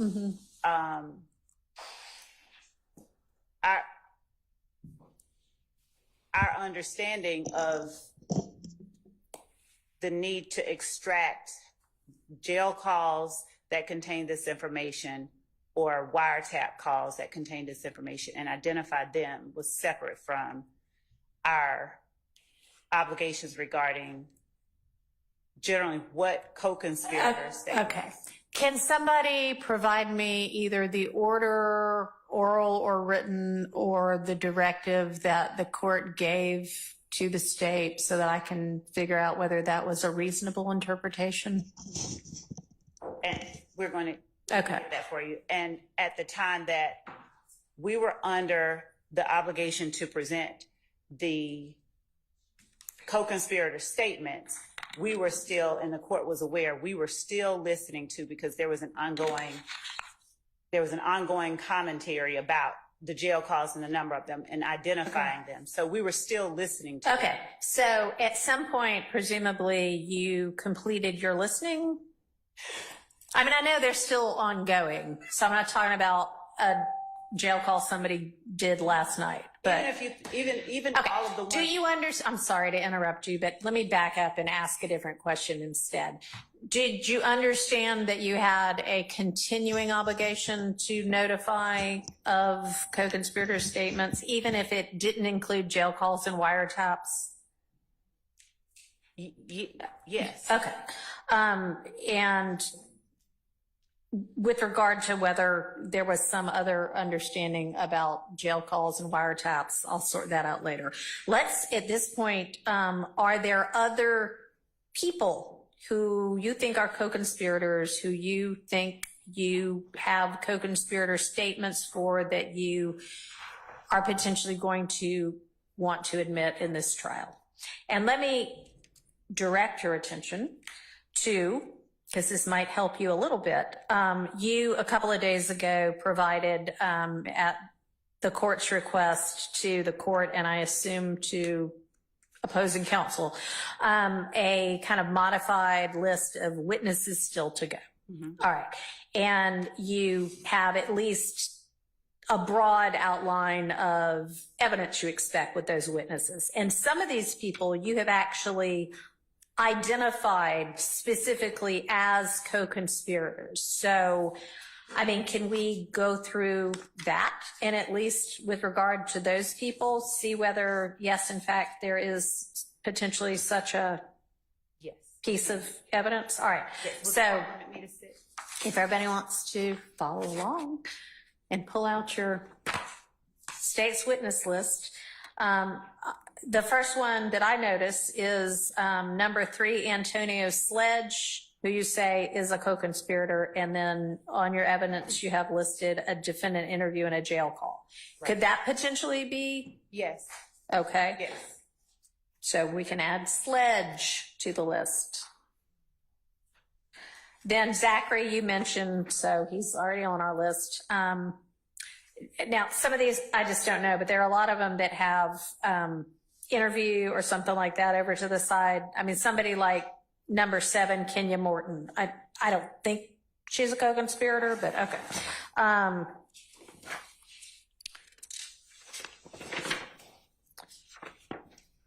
And then Arnold, who's number 27, you mentioned. How about number 35, Wooney Lee, who you have labeled as a co-conspirator? He is. Okay, and are there potentially co-conspirator statements from him?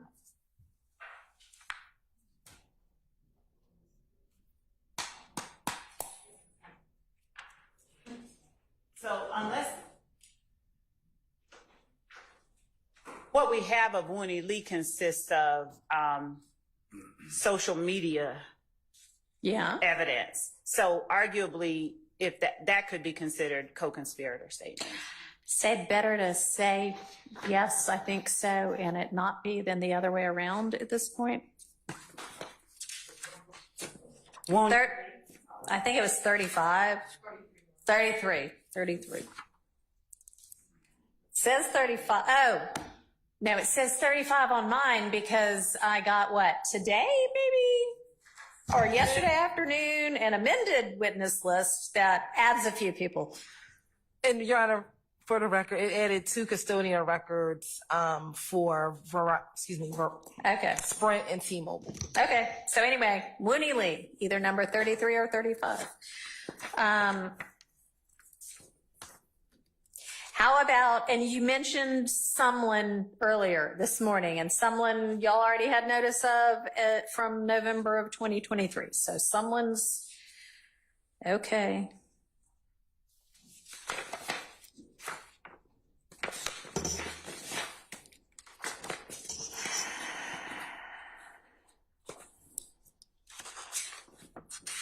I mean, that may be it in terms of, in my review over lunch, what I noticed to be pretty obvious ones. Are there other ones?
And Your Honor, I think I took it for granted, but all of the 6 co-defendants currently on trial, their statements, their social media, and the jail calls that they have, that we have of them, Okay.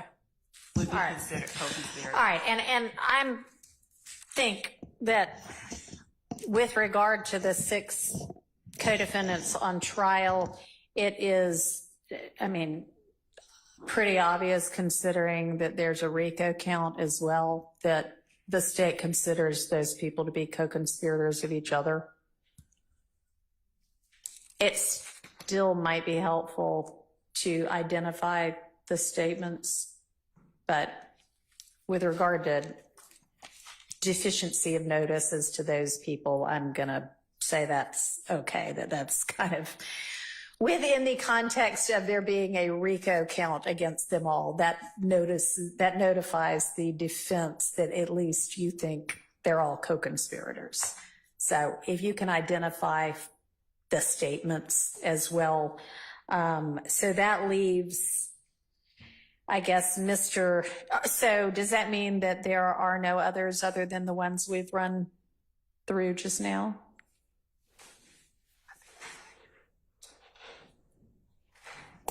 I want to say that that is accurate. I want to be accurate before I say that that is accurate. So while she's making sure she's being accurate now, somebody else can tell me, so on the notice that is from November 2023, the two people who are they?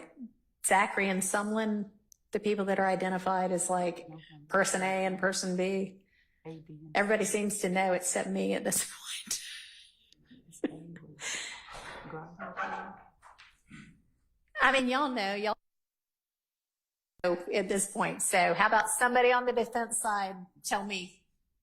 And you don't even have to say who's who, just. Mr. Weinstein, you're looking at me like, I know, but. I'm looking at you like, this seems like a job for Max Sharp. Apparently it is, because here he comes.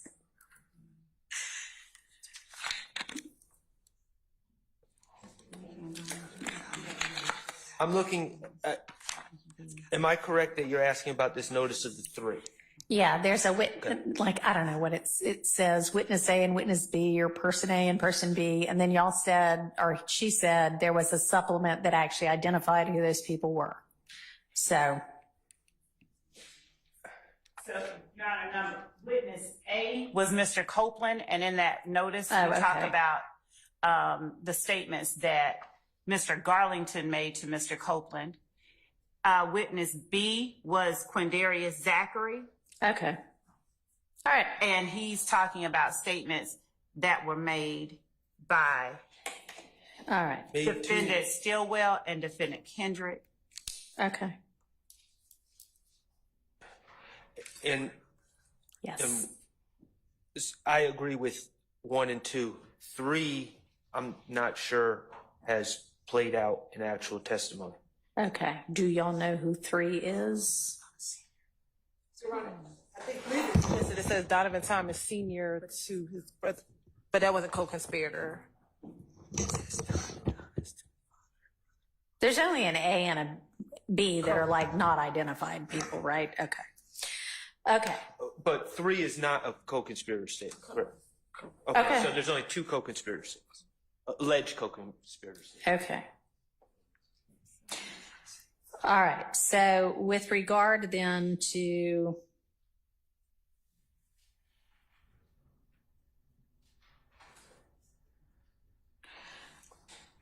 Damone Blaylock, Your Honor, there are statements that are made, well, there's social media that we have identified. Damone Blaylock is a defendant in this case who's been severed. Severed. Okay. He, social media from the incident listed on the indictment that he was already tried for with one of the other defendants currently on trial. Okay. And Lee is also a severed co-defendant, right? Lee, yes. Okay. How about Sledge? Sledge is a co-defendant that already pled guilty. Okay. All right.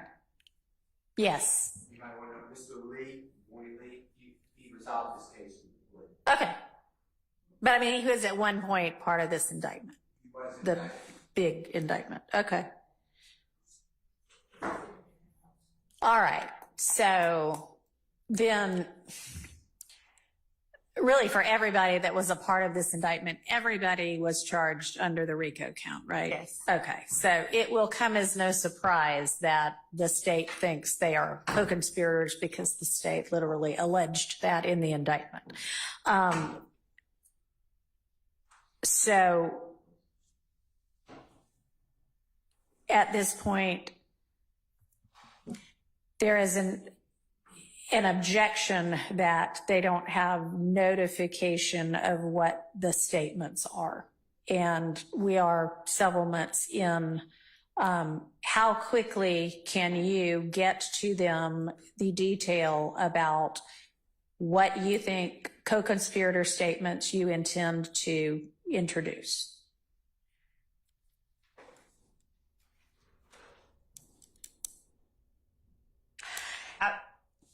Go ahead.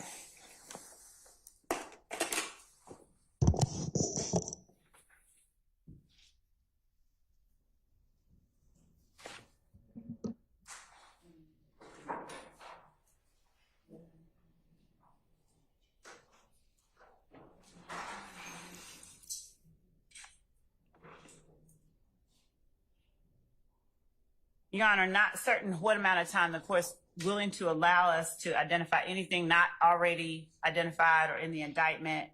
I don't know if a week exceeds.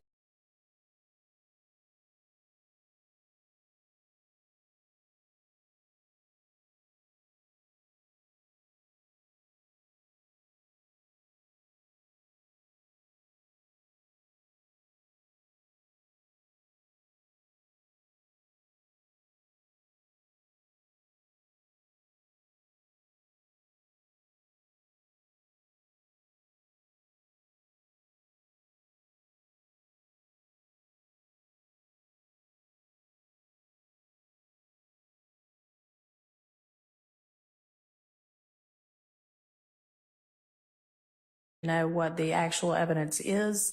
And a part of the basis for me overruling that is that it appears that the whole trial has kind of been operating on a rolling basis with regard to the evidence. And there have been orders even that, hey, you know, every other Friday, let's talk about the evidence that's coming in for the next 2 weeks. And so if that's been the understanding, then so be it. But I want that to stop right now, which is why we are going through in what I consider to be painstaking detail, because this really should not be what the court is spending its time doing. This is what y'all ought to be doing on your own. But I want us to get on a track where the litigants know what is potentially coming in against them, less than here's the universe. And I want us to be efficient, but I don't want y'all, anybody, either side, having to try the case sort of, you know, blind, or practically blind. So let's, now that I hope we all are getting a better understanding of how it ought to work moving forward, I am going to give y'all, because I've given y'all a lot of other tasks as well, 1 week until next Thursday to get all of that in detail, including anything in wiretaps, including anything in jail calls to the defense. Okay. You look like you want to say something, Mr. Steele. Okay. All right, you're welcome. Okay, so what else can we get done today? Your Honor, just to address a matter that the court asked me about before lunch. The court had asked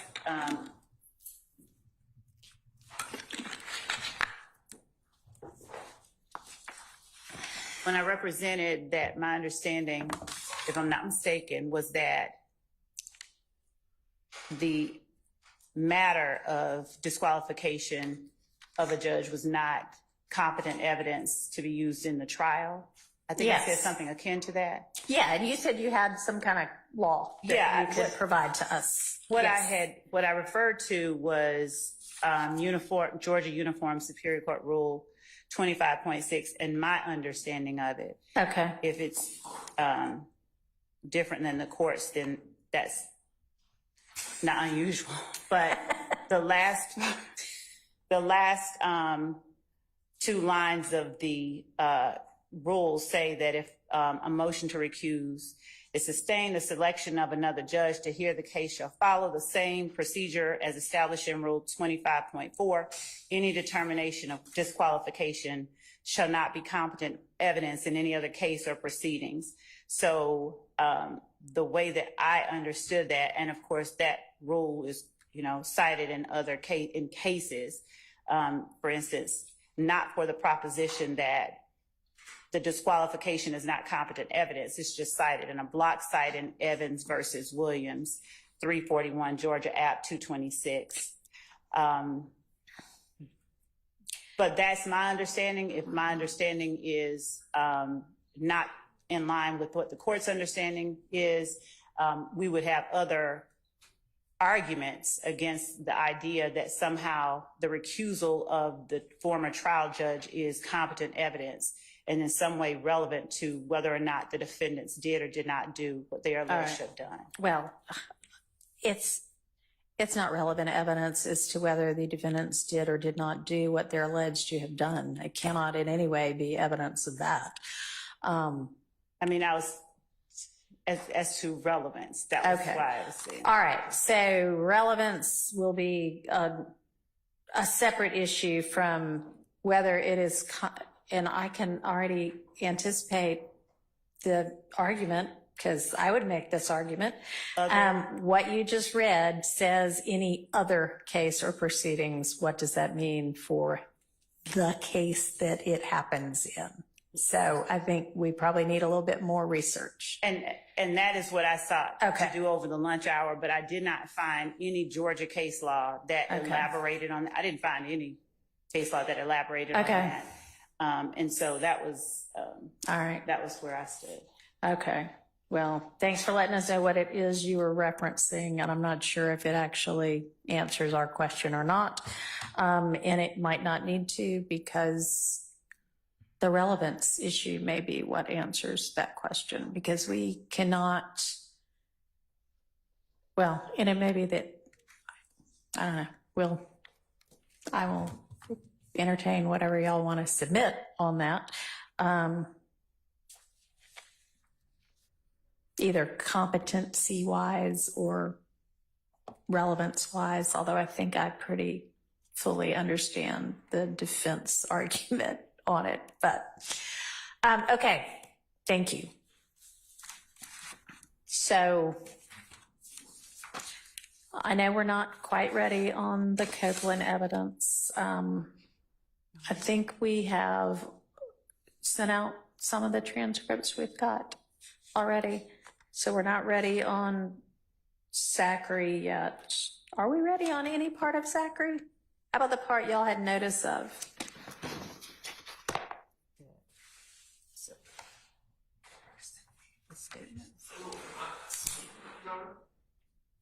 Yeah. I'm a little confused. It's not even showing that I have a message, but okay. So that's a problem. Yes.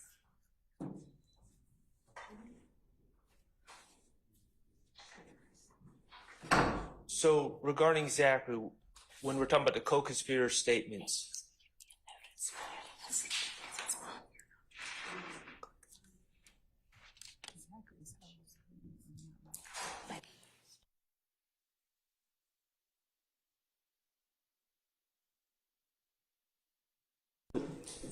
we've been talking about Mr. Quindarius Zachary in different kind of contexts here. We've spoke of him having approximately 9 hours of statements, Right. and we're also speaking about him in context, as I understand it, with the co-conspirator statement. One statement allegedly stated by Mr. Stillwell to Mr. Zachary, that we caught Nut down bad, and then another statement allegedly made by Mr. Kendrick to to Mr. Zachary saying we caught Nut down bad. Is that correct? Those are the entire co-conspirator statements to Zachary that we're talking about right now. Judge, Yes. Zachary's interviews, the entirety of those interviews and everything that he alleged that a co-conspirator told him in those interviews are statements of co-conspirators we intend to use in this trial. So he has said, and we identified that because I thought it was pretty specific as it related to the Donovan Thomas murder, what it is that two defendants currently on trial are alleged to have said. Okay. But within those interviews, he talks about other co-conspirators and acts, for instance, the shootings, the buying of the shootings of one of the incidents that are alleged as an overt act in this indictment. He talks about his role providing guns to members of YSL. Okay, and so the answer is no, it's not just those two. right. It's the whole state. No, it's not just those two. Right. It's And so, My understanding is the state is saying, and I don't know if this is true or not, but the state is saying at this point, to the extent that they know, that Mr. Zachary's taking a stand. So him, I mean, that's what I understand him saying. And so him saying that he provided guns to people is not a co-conspirator statement if he's taking a stand.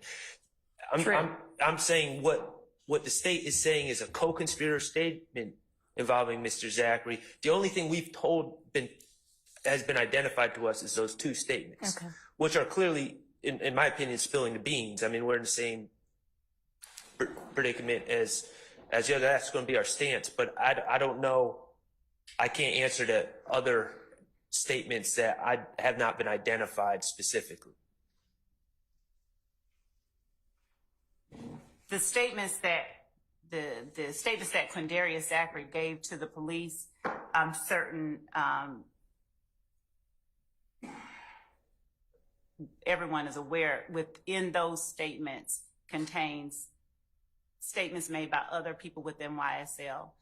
When he's talking about the acts that were committed, he is talking about conversations at times that he has with other members of YSL. He may, for instance, at one point talk about what Antonio Sledge told him to do or something of that nature.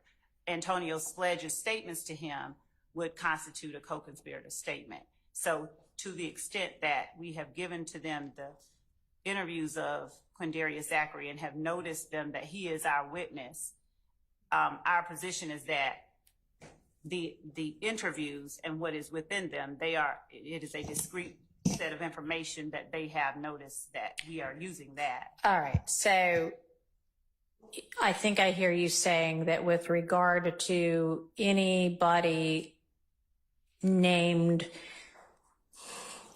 with at least one count against them in this indictment, which is everybody in the indictment, that anything that they say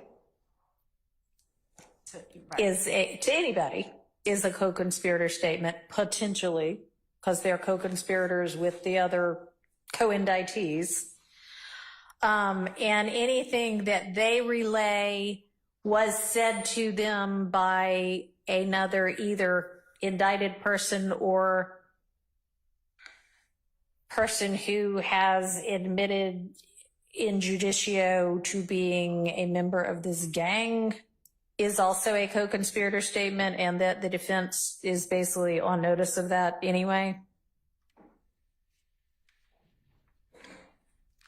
If it is contained within an interview that we have given to them, Okay. yes. If it is a statement that is made to someone alleged to be YSL, yes.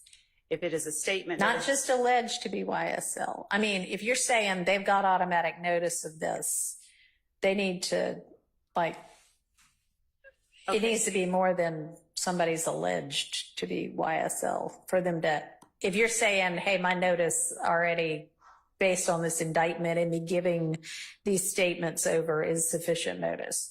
The only reason I said alleged is that the people here have not, we're on trial. So Right, but they're co-indictees. Yeah. So I was talking about people other than the co-indictees. Yes, I see what you're saying. Yes, any statement, yes. To answer the court's question earlier, then yes. To the extent that we have given them that interview, yes. All right, and so are you seeking to say, and maybe this is where Mr. Shard is asking for some clarification, that for all of those people, which is essentially everybody we talked about, that the most detail you're going to give them is you have their statements? No. Or are you going to break it down further within the next week? We will break it down further, but there are only, I think, the people who've pled, and Quindarius Zachary and Kenneth Copeland, who were not indicted, that Okay. fall up under that umbrella. Does that answer at all your question? Can I explain how it really doesn't, and it's kind of to move from the theoretical, Yep. the theoretical to the reality. Yep. The reality is these statements. For instance, Mr. Zachary gives a proffer. There's like 4 district attorneys and probably 4 investigators in a room with Mr. Zachary and his attorney. The district attorney, it's really the investigators are just peppering him. Well, tell us about the Lil Wayne bus shooting, or tell us about the shooting on, someone's house. Mm-hmm. And to the extent that, now I get it if Mr. Zachary's saying he was there for a certain event, but there's discussion of a lot of it. The shooting of the convenience store on Cleveland, I'm just making this up, Yeah, Cleveland sure. Avenue. And I'm just going to use my client's name because he knows I don't mean anything by this. Well, yeah, I think Shannon did that. I think Shannon did that, and that's my understanding. And there's no real. These aren't lawyers asking the question, and there's no indication of what he's basing it on, who told him, who he's saying told him, Right. So and you everything need else. to know in Right. more detail. Who Is the the source state, is. well, is the state planning to use, I think Shannon did that. Right. Is that And what you want to know so that we can then drill down on, is there any basis for that coming in? Right. I need that to what know you mean? what the statement is. If the state knows, now obviously if the statement says, Mr. Huey told me this, then I understand that Yeah, he's saying the okay. source is Mr. Okay. Huey, but there's just so much information that's just Okay. like being thrown out Okay. with no declarant, no identified declarant. Sure. Okay. So first things first is you identify within the next week what parts of each statement you intend to use, because it may be that you are not going to use, I think Shannon did it. And so if that's the case, we won't worry about it any further. So identify them. And if you can also, before the end of the week, before a week's time is out, identify the source. If it's not readily apparent, do that as well, but at least get them each statement. And so we'll go from there. Okay. All right. So what else do we need to think about? Because I mean, and I hope we can actually go through more evidence, but all of what we're doing right now is productive, even though we're not hashing out the details. We're at least winnowing, narrowing, which is good. So I don't have an agenda anymore. My agenda got hijacked. What else can we do that's productive today? Anybody have any ideas? Mr. Steele. Okay.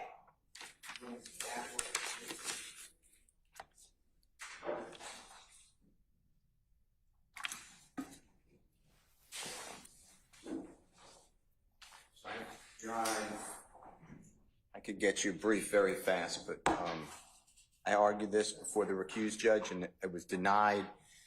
The former judge would not give me a certificate. I took it to the Court of Appeals of Georgia under the collateral order doctrine. I lost. and then the Supreme Court of Georgia denied cert. Okay. But there's a ruling on it. Okay.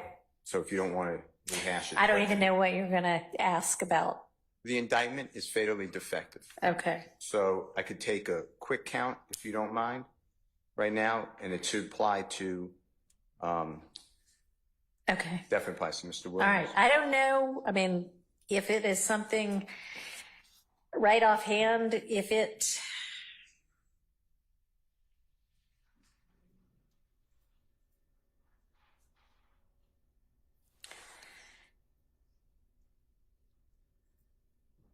Go ahead.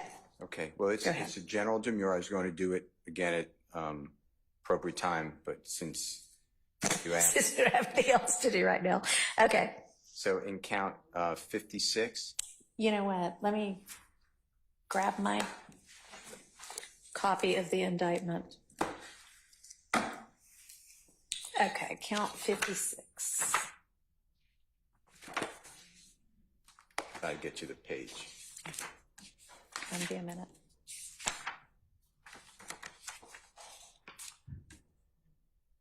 It's page. Okay, got it. Page 90. Okay, so that charges Mr. Williams. I'm just using this as an example. Oh, It okay. repeats charges Mr. Williams with participation in criminal street gang activity, and it gives a date range, and it says the essential elements need to be there while occupying a position of organizer, supervisor, or other position of management or leader of the criminal street gang. YSL did engage in directly or indirectly or conspire to engage in any one of the following acts of criminal street gang activity. And that lists murder, aggravated assault with a deadly weapon, armed robbery, hijacking a motor vehicle. Sorry, I apologize, Ms. Winfrey. Okay. Participation in criminal street gang activity for that said accused in the county of Fulton and state of Georgia on and between the 12th day of May 2018 and the 8th day of May 2022 while occupying a position of organizer, supervisor, or other position of management or leadership of the criminal street gang YSL, did engage in directly or indirectly or conspire to engage in any one of the following acts of criminal street gang activity of YSL, to wit, murder, aggravated assault with a deadly weapon, armed robbery, hijacking a motor vehicle, sale of marijuana, possession of marijuana with intent to distribute, theft by receiving a firearm and possession of a weapon by a convicted felon contrary to the law, the state, good order, peace, dignity thereof. They're going to repeat, but Your Honor, my belief is that the grand jury, by and through the Fulton County District Attorney's Office, did not allege a material element. There are 4 material elements in violation of criminal street gang activity. And there's going to be a jury instruction that the court, one day is going to give to the jurors. There is a jury instruction on this crime. I'm trying to get you the pattern jury charge that gives the essential elements.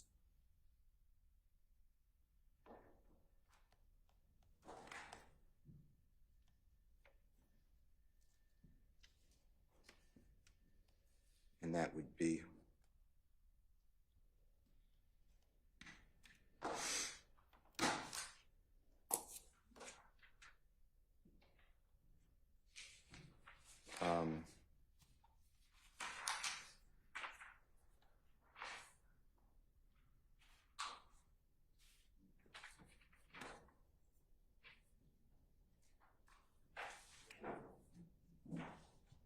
pattern jury instruction 2.02.25.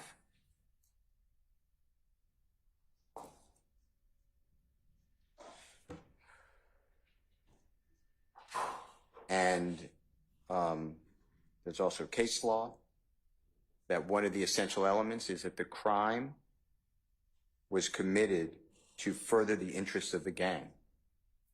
That is omitted in count numbers 56 and 57 for Mr. Williams. There are other people here charged, Your Honor, that has the same issue, Okay. but they're different count numbers.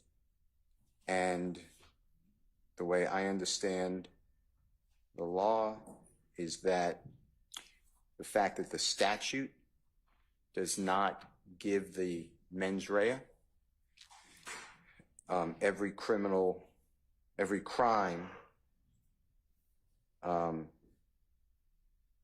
has to have the mens rea attached to it, and that when the legislature or Congress does not include the mens rea, the courts say that the omission from a criminal statute of any mention of criminal intent should not be read to dispense with that essential element. This rule of construction reflects the basic foundational principle that wrongdoing must be conscious to be criminal. And here, and that was, I'm sorry, under MORISSETT versus United States. That's 342 U.S. 246 at 252, 1952. It's also explained in Elonis, ELONIS versus United States, 575 U.S. 723 at 734. It's a 2015 case in Division 2. I'm sorry, 575 U.S. 723 Okay. at 734. It's a 2015 case. Okay. It's in Division 2B. And that specifically says that the fact that the statute does not specify any required essential element, including mental state, does not mean that one does not exist. And here what happened is there was a challenge years ago under Rodriguez from this courthouse, Georgia Supreme Court, said in order to save, or that it is a constitutional statute because it's not a denial of freedom of association, because you don't have the right to commit a crime in furtherance of the gang. Mm-hmm. That became an essential element. That changed our jury pattern instruction. Yeah. And our grand jury did not, in our case, did not allege that. Okay. So I know that there's a lot of argument about, well, this is a gang case, and then 418 kicks at 24-4-418 kicks in. But I believe that the charges for the gang is not appropriate. I wrote. And did you say, I'm sorry, did you say that, what did you say the Court of Appeals did? They didn't take it up. They didn't take it up, okay. I didn't get under Dukes, D-U-K-E-S. I don't have, Judge Glanville denied a certificate. Oh, okay. They never I thought you sought, but you did not secure a certificate. So then you took that up under the collateral order rule and. Did not, they said it's not a collateral order. Okay. I needed a certificate. All right. So they gave you an opinion on the merits of, is this a collateral order thing you can take up? And okay. then they dismissed the appeal. So there's no Right. rule of the case. Okay. So that is, a couple of counts for Mr. Williams. He has 6. Then the conspiracy, which we're talking about. Okay, I'm sorry. So you said that with regard to counts 56 and 57, it is not alleged. I promise that. Okay. In those And two counts. are there other counts that are alleged against your client, Mr. Williams, where that is an issue? Yes, there's an essential element in count 1, Okay. which is the RICO count. And I compared it, I just did it because, it's such a well-known case, to the Donald Trump indictment out of the same grand jury courthouse. Uh-huh. Nowhere in count 1 will you see that any of these individuals have been charged with joining the conspiracy knowingly and willfully. It is not in there. And that's RICO conspiracy count starts, I think, at page 12, but hold on. All right. And so you're saying nowhere in, I'll read it. It's pages 1 through 68 of the indictment. But no, I'm sorry, 12 through 68. You're saying nowhere in that 50-something pages does it allege any of this was to further the interest of the gang? No. I'm saying that it's a different. No, that's not what you're saying, or no, it's not in there. I'm doing a different issue in that Okay. one. Okay. Conspiracy. All right. The grand jurors charged that Mr. Williams and the others who were here, also the others who were not here, unlawfully conspired to acquire and maintain and directly and indirectly an interest in and control of U.S. currency and other personal property through a pattern of racketeering activity in violation of OCGA 16-14-4A, as well as 4B, as well as B. But what happened there is, I went through it hard. There is no allegation by the grand jury that Mr. Williams or anybody knowingly and willfully joined the conspiracy. And under Cotman, which is C-O-T-M-A-N versus State, which is 342 Georgia Appeal, 569, it's in Division 2. Okay. The 2017 case, that is a teacher from the APS trial. It was also a RICO conspiracy case. The Court of Appeals of Georgia held that in order to commit a conspiracy under the RICO statute in Georgia requires proof of the material element that the accused knowingly and willfully joined the RICO conspiracy. That is also in MacArthur, which is MC-ARTHUR versus Beach, which is B-E-E-C-H. Haven, which is H-A-V-E-N Baptist, B-A-P-T-I-S-T Church of Athens. Your Honor, it's 368 Georgia Appeal, 525, it's in Division 3. 890 Southeast 2D, 427, that's a 2023 case. Cotman specifically wrote that under Georgia law, a person may be found guilty of the crime of RICO conspiracy if that person knowingly and willfully joined the conspiracy, which itself contained a common plan or purpose to commit two or more predicate acts. There's also Wiley, which is W-Y-L-I-E versus Denton, D-E-N-T-O-N, which is 323 Georgia Appeal, 161, it's in Division 1. It's a 2013 case where our second highest court wrote the material requirements needed for a conspiracy under the Georgia RICO statute is for the person to knowingly and willfully join said conspiracy. There's another case called Z, like in the Honorable Lawrence Zimmerman -space, S-P-A-C-E, comma, Inc. versus Dan Tanners, D-A-N-T-A-N-N-A apostrophe S, CNN Center, LLC, and that's at 349. Georgia Appeal 248.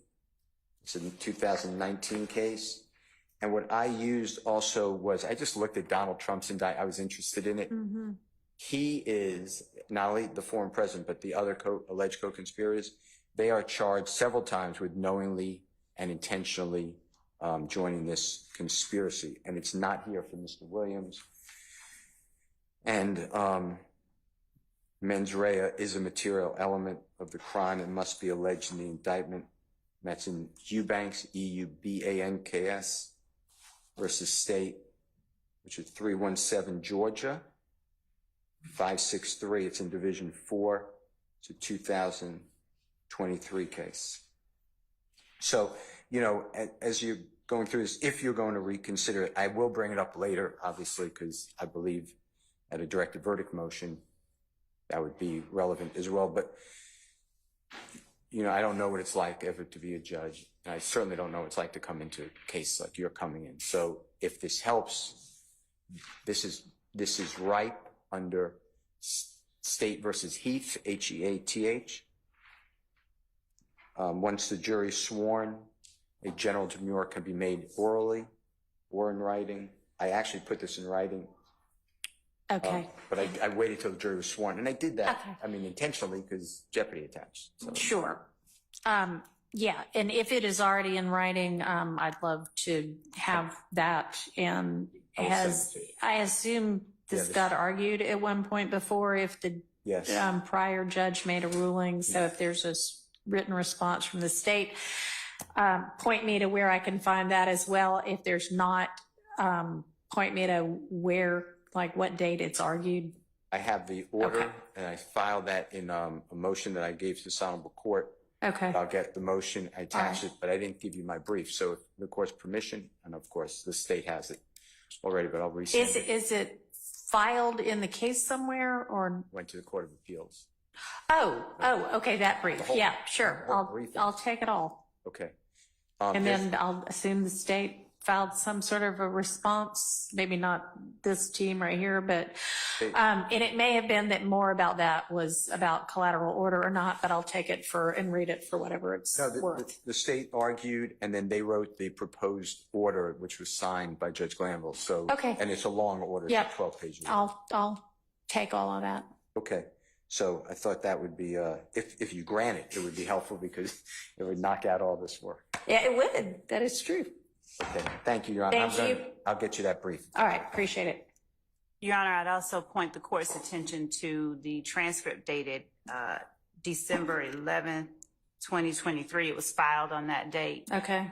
of at least one of the hearings where we addressed Defendant Williams' general demurrer claims. Okay.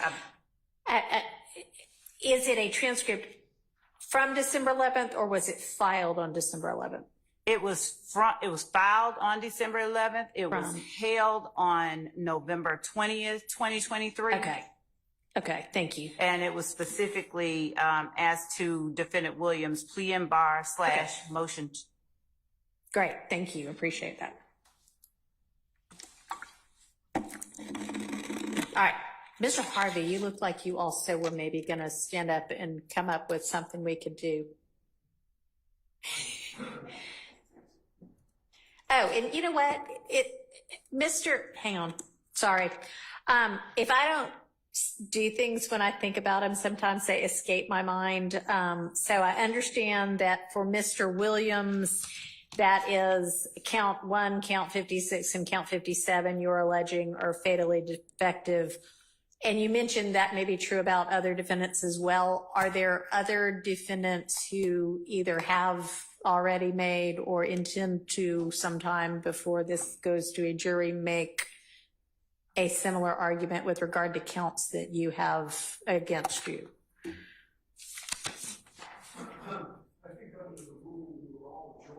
Oh, right. Yes, the Harvey rule. Thank you. Okay, but if you are all joining in, can you tell me, is this essentially true about every one of the gang counts that they're missing? Okay. All right. Then I can sort out for myself which ones go to which person. All right. Now, Mr. Harvey.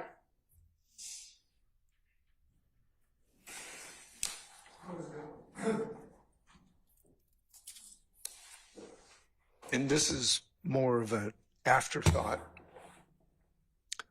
At least I'm still having thoughts, whether they're before or after. I want to make an oral motion at this time to prohibit the state or anybody else from talking to witnesses while they're on the witness stand. Judge Glanville would give an instruction which was incorrect to witnesses. Don't talk to anybody but the parties in this case while they were on the witness stand. The only one that is, the only people that are accepted from the no talking rule once a witness is on the witness stand is a criminal defendant and the defense lawyer, because that's a Sixth Amendment impediment. The case, as I remember it, is Perry versus Leake, Perry versus Leeke. It is a United States Supreme Court case, which indicates that other than the defendant, witnesses or parties are generally prohibited from talking to witnesses once on the witness stand. So I would like an instruction. I could write this out. I can ask for an instruction. That'd be great. Oh no, you don't have to write out the motion. I mean, it's fine. I'll entertain it orally. And I mean, that's generally my understanding as well, but, it's been a minute since I've practiced. It's been a minute since anybody raised that issue. Is there some kind of an exception for like, I mean, I know like if you're on the stand and then we take a lunch break or a restroom break or something, that's one thing. Is there anything about like overnight that is different? Only for the defendant Okay. and the defendant's counsel. That was the whole basis of Perry versus Leak. All right. The state said in Perry versus Leak, hey, you can't talk to your client while he's on the witness stand. And the Supreme Court said that yes, because there were Sixth Amendment implications, that a defendant and a defense lawyer could, but generally other witnesses could not. Okay. So you're Hazy close. memory. Yeah. All right. Does the state have a response? Your Honor, I believe that the rule that Mr. Harvey is referring to essentially is the rule of sequestration, and as it relates to other witnesses and about talking about the witness on the stand's testimony. The reason I was looking feverishly is that Ms. Hilton and I had actually discussed this, and I had sent her a case, not from within Georgia, but it literally spoke directly to it. So I was at least looking for that. All right. Because I don't think that under the rule of sequestration that attorneys, I think that Judge Glanville had it right, attorneys are not prohibited from speaking to witnesses. But I want to make sure that we get the law. Let's make sure we get it right. So I'll submit whatever you want to submit on that as well.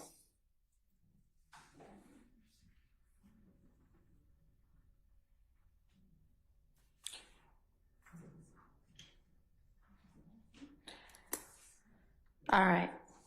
Thank you all. We're going to take a recess right now if there's not anything we can do immediately. And we will be back at 3 on a Rule 22 matter. Y'all got that notice, right, that there was a new Rule 22 filed? Yes, Your Honor. Okay. All right.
Where's Ms. Bumpus? That's who filed the Rule 22. Good afternoon. All right, so you filed a Rule 22 at, what, 11:10 or so? That's fine. The night before last. So, and you had said that you wanted to start recording for yesterday. And honestly, I didn't even know you had filed it until we were finished with the court yesterday afternoon at 4 something, because it came in so late. And normally the Rule 22s go to our public information office, but I know about it now, and so I have provided notice to all of the parties, and I will listen now to, or ask if there is objection from any of the parties or witnesses or victims to the Rule 22 filed by Ms. Bumpus.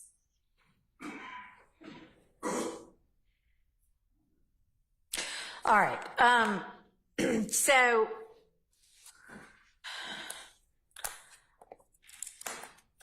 I am not real. So what are you looking to do?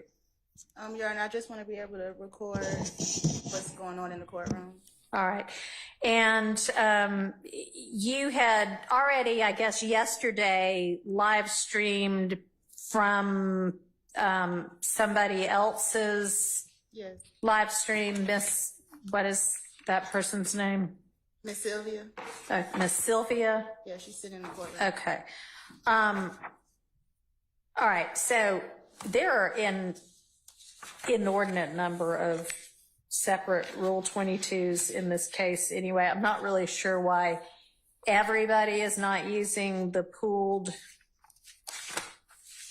media that is already, I mean, it's like 8 or 10 media organizations are using one pool, and then there's Miss Sylvia who has a separate one, and then lots of people who have the ability to take still photography and audio, and it's just a lot. It's like 8 or 9 different things. But I am not sure that yet another person doing essentially the same thing adds to the public's access to this proceeding. There is 24/7 coverage of this, a pooled camera, and Miss Sylvia's separate video recording that you can access anyway, apparently. So, I mean, if you want to be heard as to how that either increases the public's access or helps with the dignity of the court or the administration of justice or the truth-finding function of this proceeding, I'm willing to listen to what you have to say. Your Honor, I'll be brief. I just would like to say that at any point, these other people who are part of this pool, they have logos, and they can pull what I am streaming on my personal YouTube and do copyright issues. They have their own logo on there. And also, I don't always want everything that they are streaming. I don't need the full court hearing all the time. There are specific parts that I need to reference and informing the public of what's going on. And that's my point of being here. And I'm just trying to do everything right so that I can, pass the smell test. Okay, so with regard to, I mean, obviously you can let the public know anything you want to, and you can video blog, vlog, all you want to, any kind of opinion that you want to about the case. And you can obviously also sit here and watch all of the proceedings. Are you saying that you can't use somebody else's, like the news media coverage? It has their logo on it. At any time they can say it's copyrighted and take it from me. Or Okay. From my page. Have you asked anybody other than, is Miss Sylvia okay with you using her? Because honestly, it's a little bit disruptive to have essentially phones in court. I mean, it ought to be that unless you are somebody who has a Rule 22 already in effect, or you are an attorney in the case, you shouldn't have your phone out or on or anything. And it's kind of chaotic in this entire part of the courtroom. And I find it to be distracting. I find there to be security concerns with having to constantly figure out, okay, who's authorized to have their phone out, who is not. And so what I would like is, until there's some point when you find out that you're not able to use somebody else's, what they've already taped. I mean, I'm kind of saying, why don't you and Miss Sylvia be the second pool? Okay. Would that work? We'll try it out. Okay. So let's do that. Y'all are now the second pool. You will revisit it if I have an issue. Sure. Thank you, Judge. All right. Thanks. All right. Anything else we can do today? Or did I give everybody enough work that y'all can just go home and do your work? And y'all gave me plenty of work to do also. All right. So we are adjourned for the day. How about we see each other at 9 in the morning? Which doesn't mean when we get the jury back. If we get the jury back, I won't go back to 8:45. But let's see each other at 9 in the morning, and let's be ready to actually work on some actual evidence, okay? All right. I just want to be clear. What is your expectation of the evidence if you guys? Are we going to be able to, so y'all are getting some of the transcripts of Mr. Copeland's testimony so far. What all have we already shared? No? We don't have any of his testimony? I thought we had at least the 11th. When are we getting that? By the end of the day?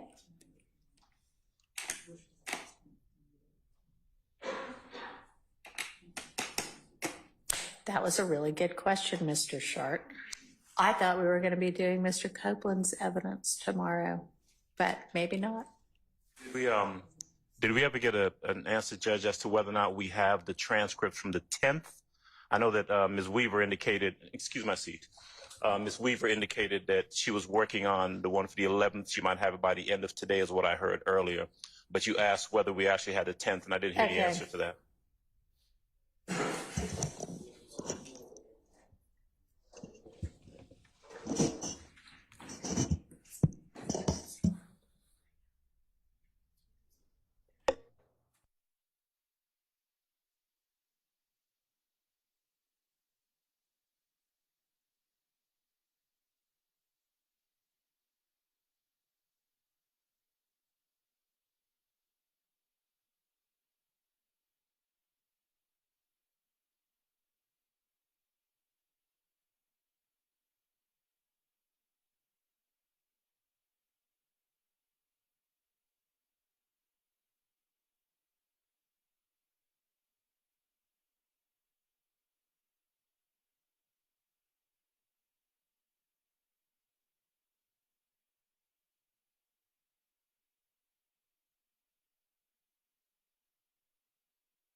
The answer to that is no, we do not yet have the 10th. We had portions of the 10th, but they were the other portions of the 10th. So hopefully by tonight, the court reporter will have both the 10th and the 11th. Y'all should have, now this isn't his testimony. This is y'all going through evidence, but y'all should have a rough of the 18th, the 21st, and the 24th already. And then the rest of it will be forthcoming. So I don't know if we can work on Mr. Copeland tomorrow or not. I don't know what can we work on tomorrow? No point getting together, as much as y'all are all delightful. No point getting together if we can't get work done.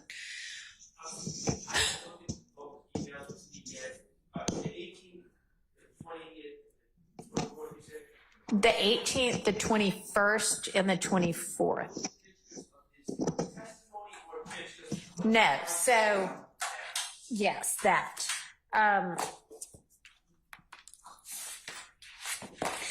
So he testified on the 10th, the 11th, and the 12th, and wow, okay. He testified the 10th through the 17th. And then y'all took up matters about the evidence surrounding him the 18th through the 26th.